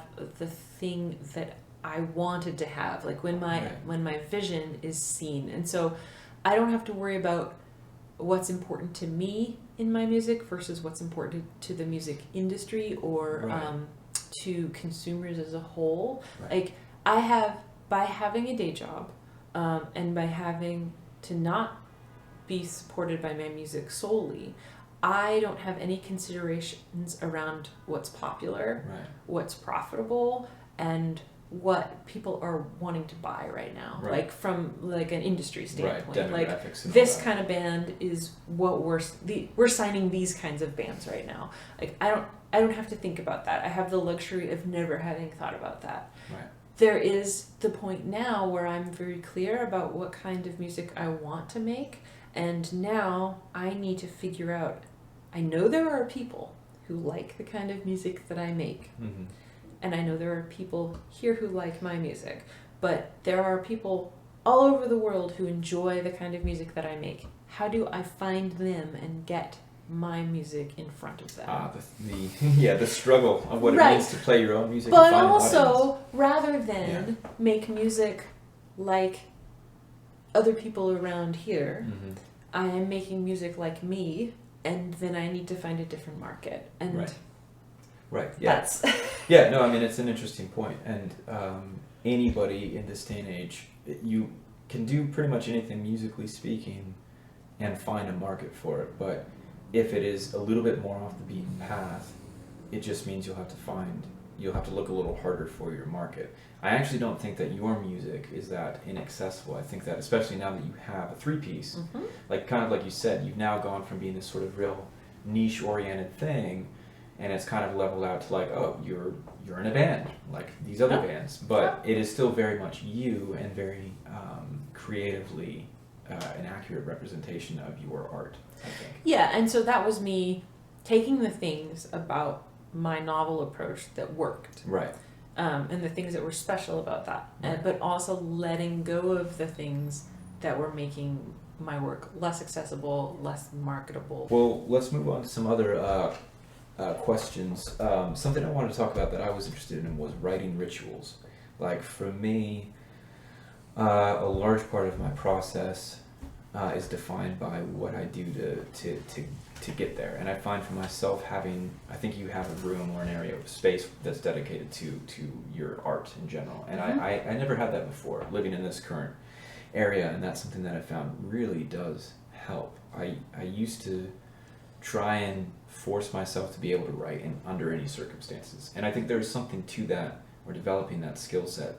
But it is so nice being able to have a place where everything is set up so you can just kind of plug in and go, so the operation paralysis doesn't kick in, or you have to set up this thing and then you find out that thing isn't working and it takes you out of the zone or out of the place you were trying to put yourself so that you could get in tune properly. But what are some of your writing rituals? So, if you have any. because my music is so lyrically driven, I feel like that the tech aspect of it is kind of taken out of the equation at the beginning, at least. So, I guess I write a lot while I'm driving, and I've been a commuter most of my life, so I have a big chunk of time every day that I'm just in the car by myself.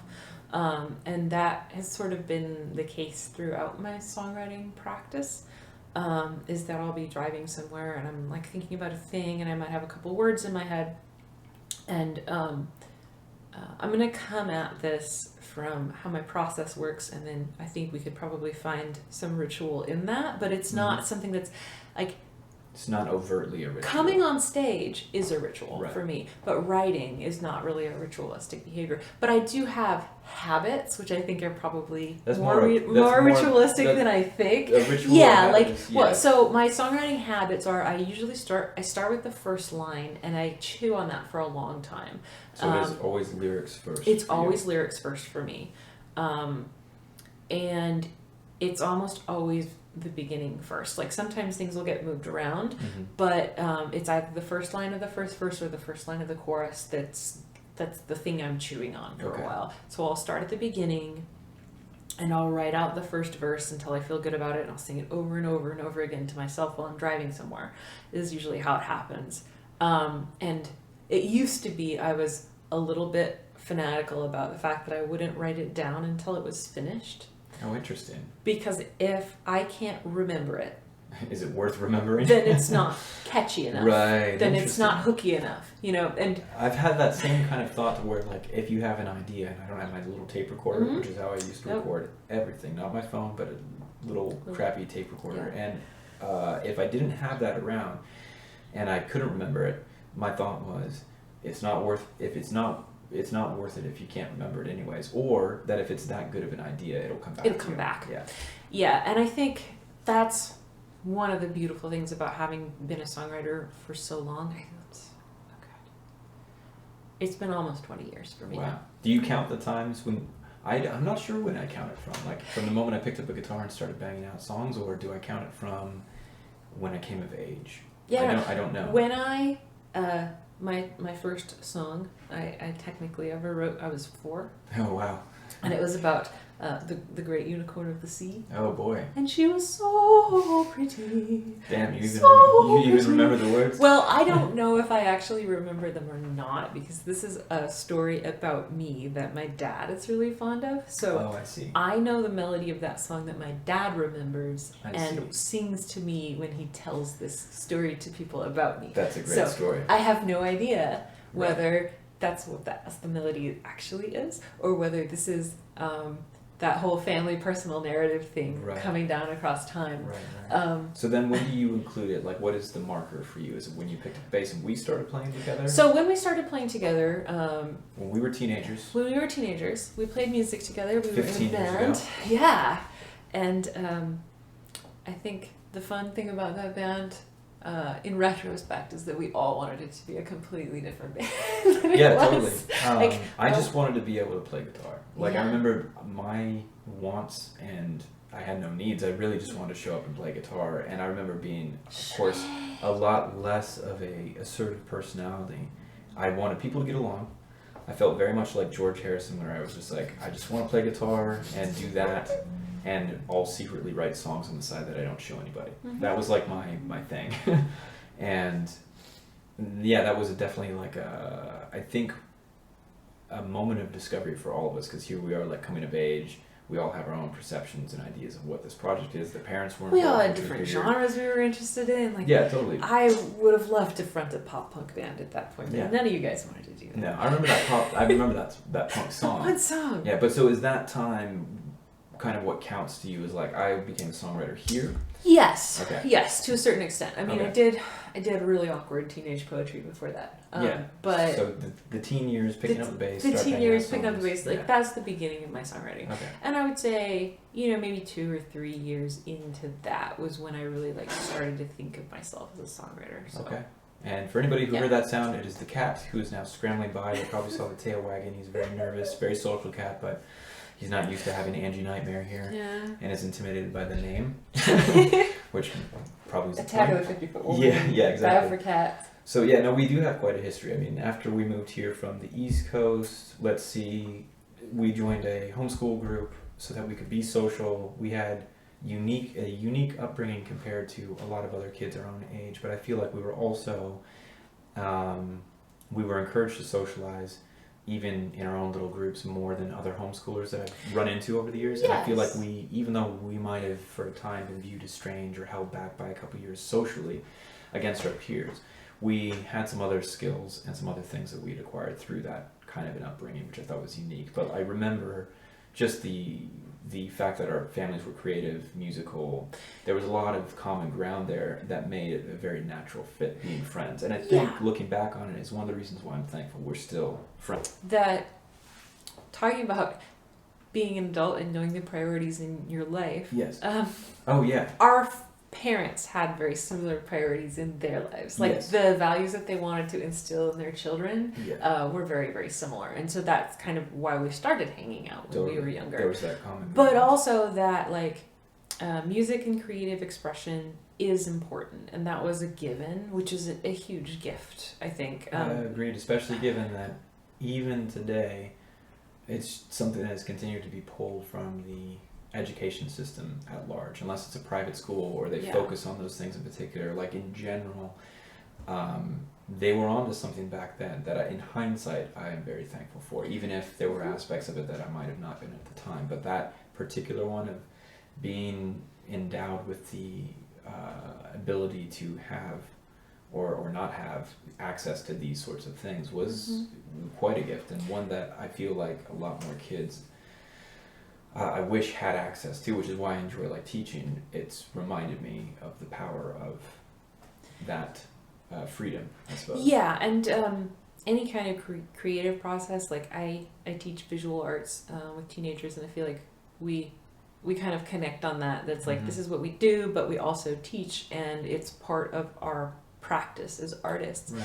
And one of the things that's really powerful about any kind of art or musical project is that giving that to a kid, it gives them control over all of the decisions related to the project. So it's like, I'm going to make a piece of art, and I know, like, I get to decide what it's going to be, what medium I'm going to use, when it's finished. Like, knowing when it's finished is one of the hardest parts of being an artist in general. Yes. And I think it's something that the school system takes out. Like, it's finished when you turn it in, or it's finished but when it's finished, when you're making art in the real world, is a big question. Oh, there's, like you said, I mean, there's a song on this record on Girl Talk that is 10 years old, and there are a lot of songs that I have that are 10 or more as well that I'll revisit, and the same exact thing. Like, I do resonate with that as well, where you have something that you just continue to, I suppose,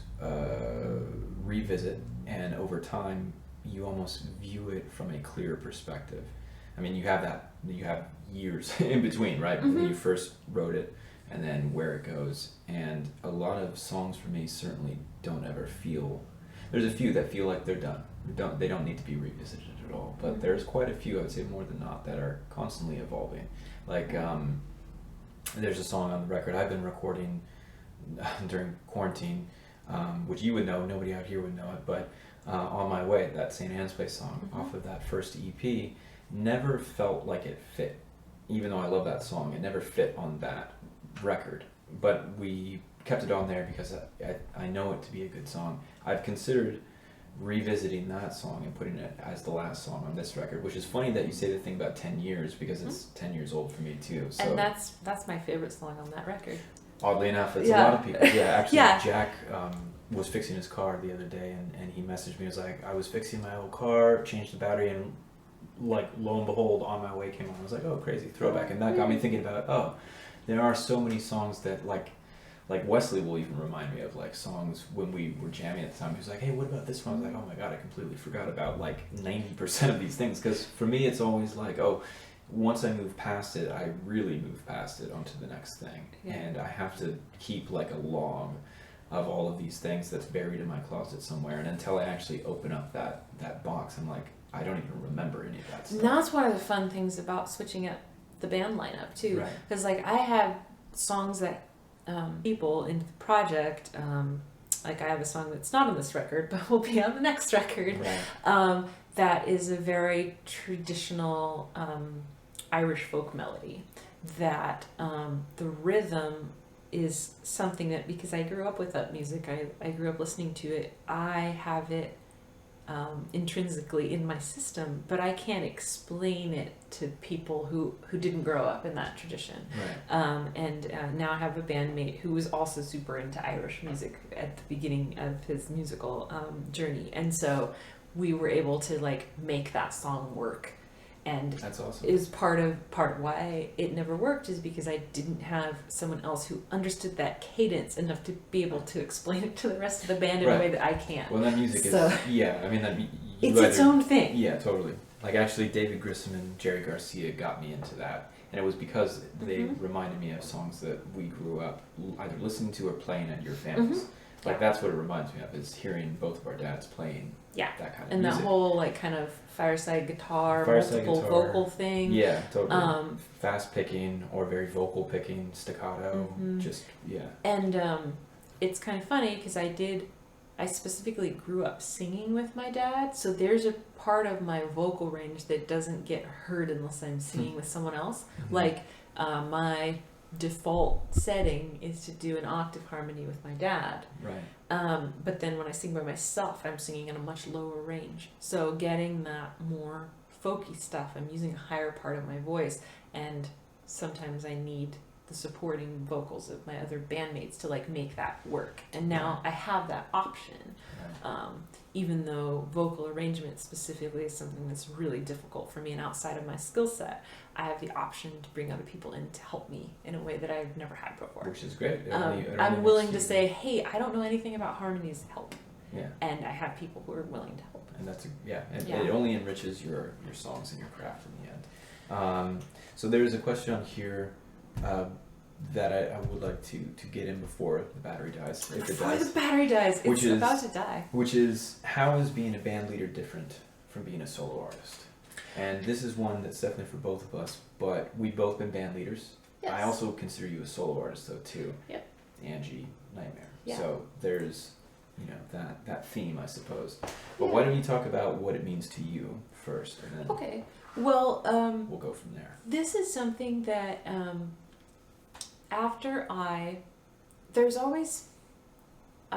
I used to be much more apologetic about asking people to play my songs than I am now.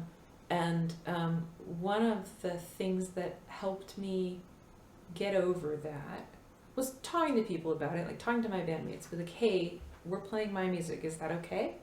But the thing that gave me the tools for that was being a manager in retail and realizing that was a skill set, like those sort of leadership and management skills were a skill set that could be applied to my band.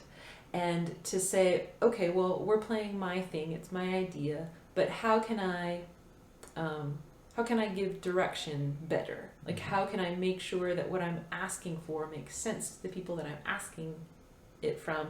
And also, because I do a lot of creative collaboration with people, and there doesn't tend to be a lot of money that changes hands. It's like, how can I make this as much fun for everyone involved as possible, or as creatively fulfilling? And so, like, I have one goal, is to tell this kind of music, or to tell this kind of story, to make this kind of specific music that has to do with my narrative. But what do the other members of the band need out of the project, and how can I support that so that everyone is happy, how and can so you that facilitate the that? end product comes out better. That's a good way to view it. Yeah, I mean, being in a band, I think I wish I had the skills that I have now to do exactly those things that 10 years ago I was doing, but I just wasn't able to articulate that direction clearer, and wasn't as assertive, like I've said before. But there was a real beauty in kind of trying to musically parse through these differences. Like, I think there's something really interesting and democratic about being in a band, even if there is a primary songwriter, when you do give that power to the other members and kind of just let them do whatever with this. And that's the unique quality that a band can have. And when you have a chemistry and you work through those things together, there's something unique about that. That is different than being a solo artist. And it's a greater than the sum of its parts factor. Totally. Where it allows you to, like, even though the narratives of the songs are mine, and that is my process, is that I start them lyrically, and I usually have sort of an idea of what the chords are going to be. Then I bring them to the band, and we talk about what works and what doesn't work about what I've already made. One of the hardest things for me to deal with about that is to just, like, relinquish control. And, like, I don't have the musical skill set to make the music that I want to make completely independently, and I need the feedback, and I will come up with a better product if I let go of it and release it to the group. But there has to be a certain level of trust Trust is in that relationship, and also a certain amount of veto power. Mm-hmm. And how do you say, I love you and your idea is amazing, but it does not fit in this song. And like, how do you learn how to say that? And how do gracefully. you, right. And in a way that's not going to hurt people's feelings. And one of the great things that I learned from management is that different people respond to different styles of management. And that's one of the fun things about being a band leader rather than being in a duo or something like that, is that like one person is going to respond to a particular type of thing better than someone else is. Right. So it's like in retail, say like you'll have a staff member that's super competitive, and you can like show them your numbers and be like, I bet you can't beat me. Mm-hmm. And that's like what motivates them. And there are similar things artistically. I don't want to get into it because I don't want to be too personal about my band, but like there's a certain kind of motivation that different people respond to. Totally. And part of getting the best out of your band is to know what makes them feel good in performance situations, know what makes them feel heard in songwriting situations, particularly because I have such a strong and clear voice. I feel like I've been guilty of bulldozing other people's ideas or making a preemptive strike about other people's ideas because I'm too sensitive about the integrity of my story. And so like asking for help has been one of the things that I have learned to do better across this album, and just more recently it's like I need to, even though I don't specialize in my art in that, like I didn't pick one like a visual artist musician. Right. We have acknowledged as a band that it's my job to tell the stories, and it's my voice that is the primary voice, like both vocally and narratively, but also that other things are other people's department. So I might write a little vocal melodic progression, and then I have specifically asked Aaron, my guitarist, or Sean, who plays drums with us but also has a background in multiple instruments, to take that little piece and to turn it into, to reinforce the hook and to give people who aren't lyric people a way into the music, to like if this is the part of the story that we want to highlight, how do we take that musically and get you to listen and to this? Get you to listen to it. Right. If you are Jeremy Ball and you don't listen to the words of songs, this is how you do it. This is how you do it. Is you set up the riff. Like Talking, I think, on this album is my favorite example of that, where we took the little vocal part and we just turned it into a guitar part and we spread it throughout the whole song so that you cannot escape it. It's a reinforced theme. And that song specifically is the song of my own that is most likely to be stuck in my head at any given time. And it's not just because I edited video for it and had to listen to it 500 million times. That actually reminds me of something too. Do you have a single off this record? So we kind of have two. Okay. Initially, Talking was going to be our single for it. Speaking we had of the hook. The hook. The hooky song. We had a music video planned for that song that we were not able to do because COVID happened. Right. So but the stuff you have done since has been great. So what we did instead was because COVID happened and a lot of people are on Zoom meetings and figuring out how to navigate long-term relationship, or long distance relationships if you don't live with your partner, or if you're co-parenting, with plexiglass. Yes. So it's like that song is about being separate from someone that you're interested in and talking on the phone with them and having that kind of like excitement, like, are we going to get back together? Mm-hmm. Is like what that song is about. For me, again, this is one of those things where like my narrative is my narrative and other people see it differently. But for me, like it's about like talking on the phone with someone that you think you might get together with. Right. And so we thought that was kind of fun and relevant because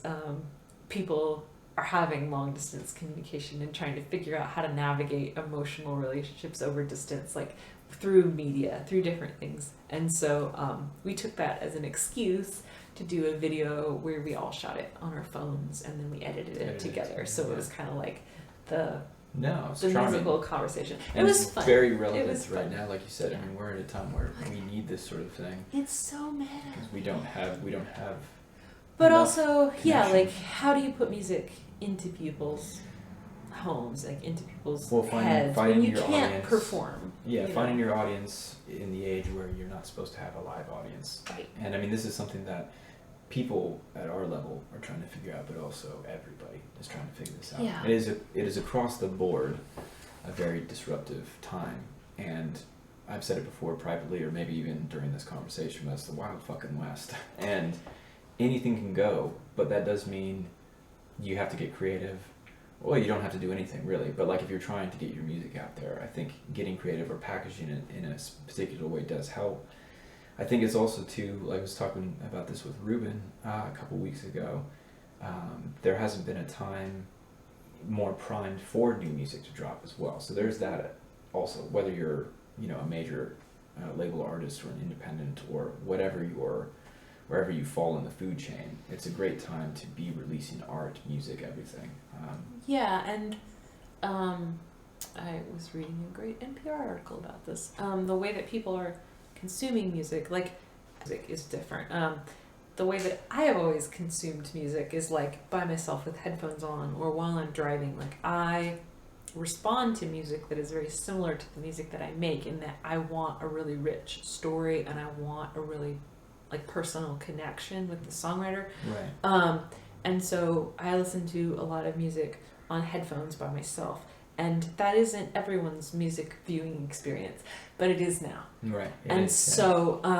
Particularly, I'm making music that functions very well that way, and in some ways I sometimes wonder if my stage presence is getting in the way of the message of the music that I want to make, like whether or not those cultivating my stage presence and having a vibe the way I do, having a full band the way I do, is not counter to the message of my storytelling. This is a great time to figure out if that's in fact, why am I not a chick with an acoustic guitar? And would that serve me?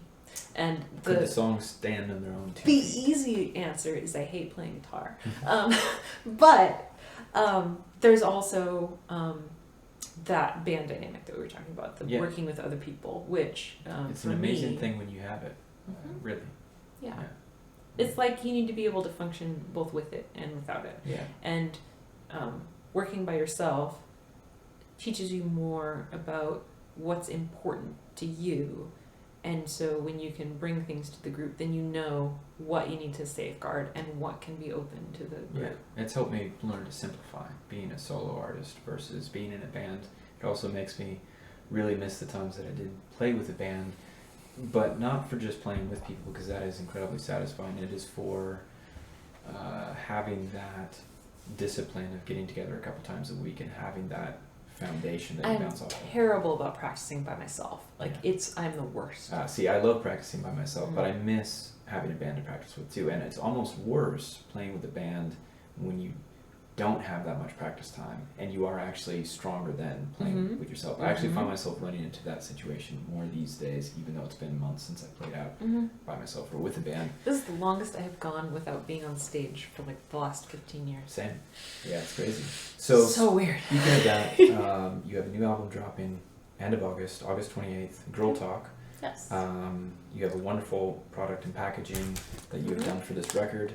It's been a pleasure talking with you. Do you have anything new that you're working on? What is the next project, I suppose, for you? The beauty of not having live shows to prepare for is that band practice is a little bit open season. We get to screw around a little bit more than we usually do. Like we try to have a little bit of creative practice and a little bit of more focused practice, and we didn't practice for about a month while we were figuring things out, and then we all sort of came together and agreed that we would have socially distanced band practice and that it was important for us to get together.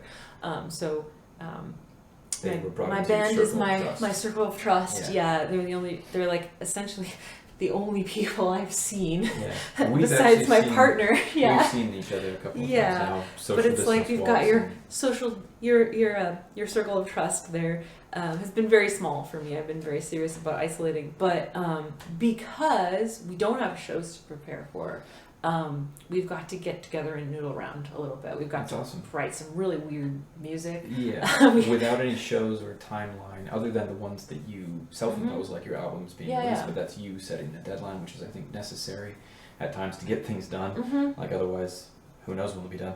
But there is a lot of freedom there. It's actually been very empowering for me to just to have, like, the record I'm working on, there's no agenda. It's not like I have a time or even need to be working on it. It's not the record I was planning on making, but it feels really nice to be working on something without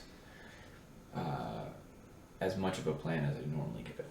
And that feels good. Yeah, I mean, we're going to come out of quarantine with our next record written. Awesome. Yeah, like, arrangements aren't arranged, and... Do you have an idea of where or how you're going to record it? I mean, I guess that's partly contingent on where the world is at that point in time, too. I think that is going to need to be a more full band decision than it's been in the past. This one, Girl Talk, was recorded with who?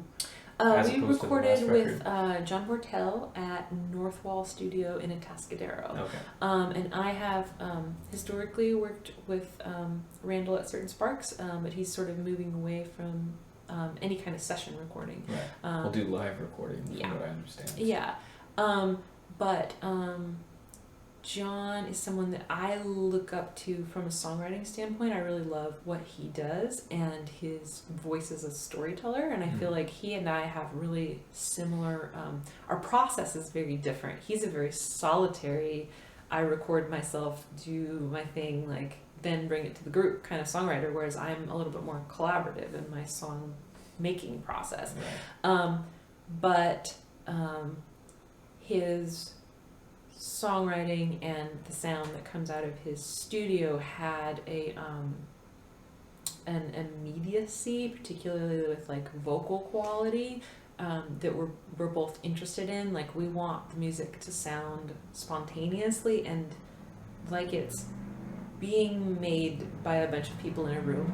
Okay. Like, that was really important to the sound of this album, and he and I were really on the same page about that. That's something that we like. Well, but also that the vocal is really front and center, and that even though I am a female vocalist and I have like an objectively pretty voice, we were not concerned about whether or not the vocals sounded pretty all the time, and that was something like, he has a really gritty style, and the music that John and his band, the Creston Line, plays, they call it twang pollution, because somebody dissed them on stage. They're like, what is this twang pollution? And they're like, we're going to take that. That's a great way to deal so, with hecklers. you know, I aspire to twang pollution, but my music is a little more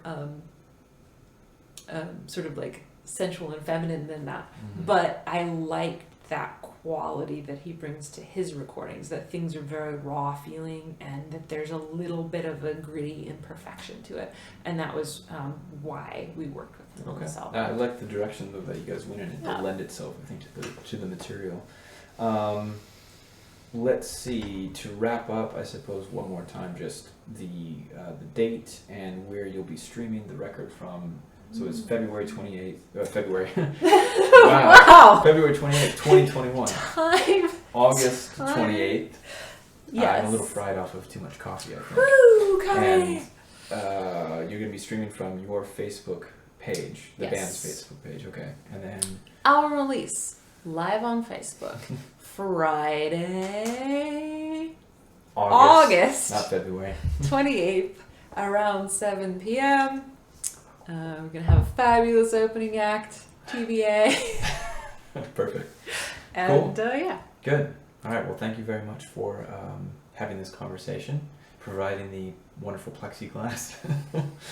And we'll see you on the other side. Okay. All right. Stay safe out there, folks.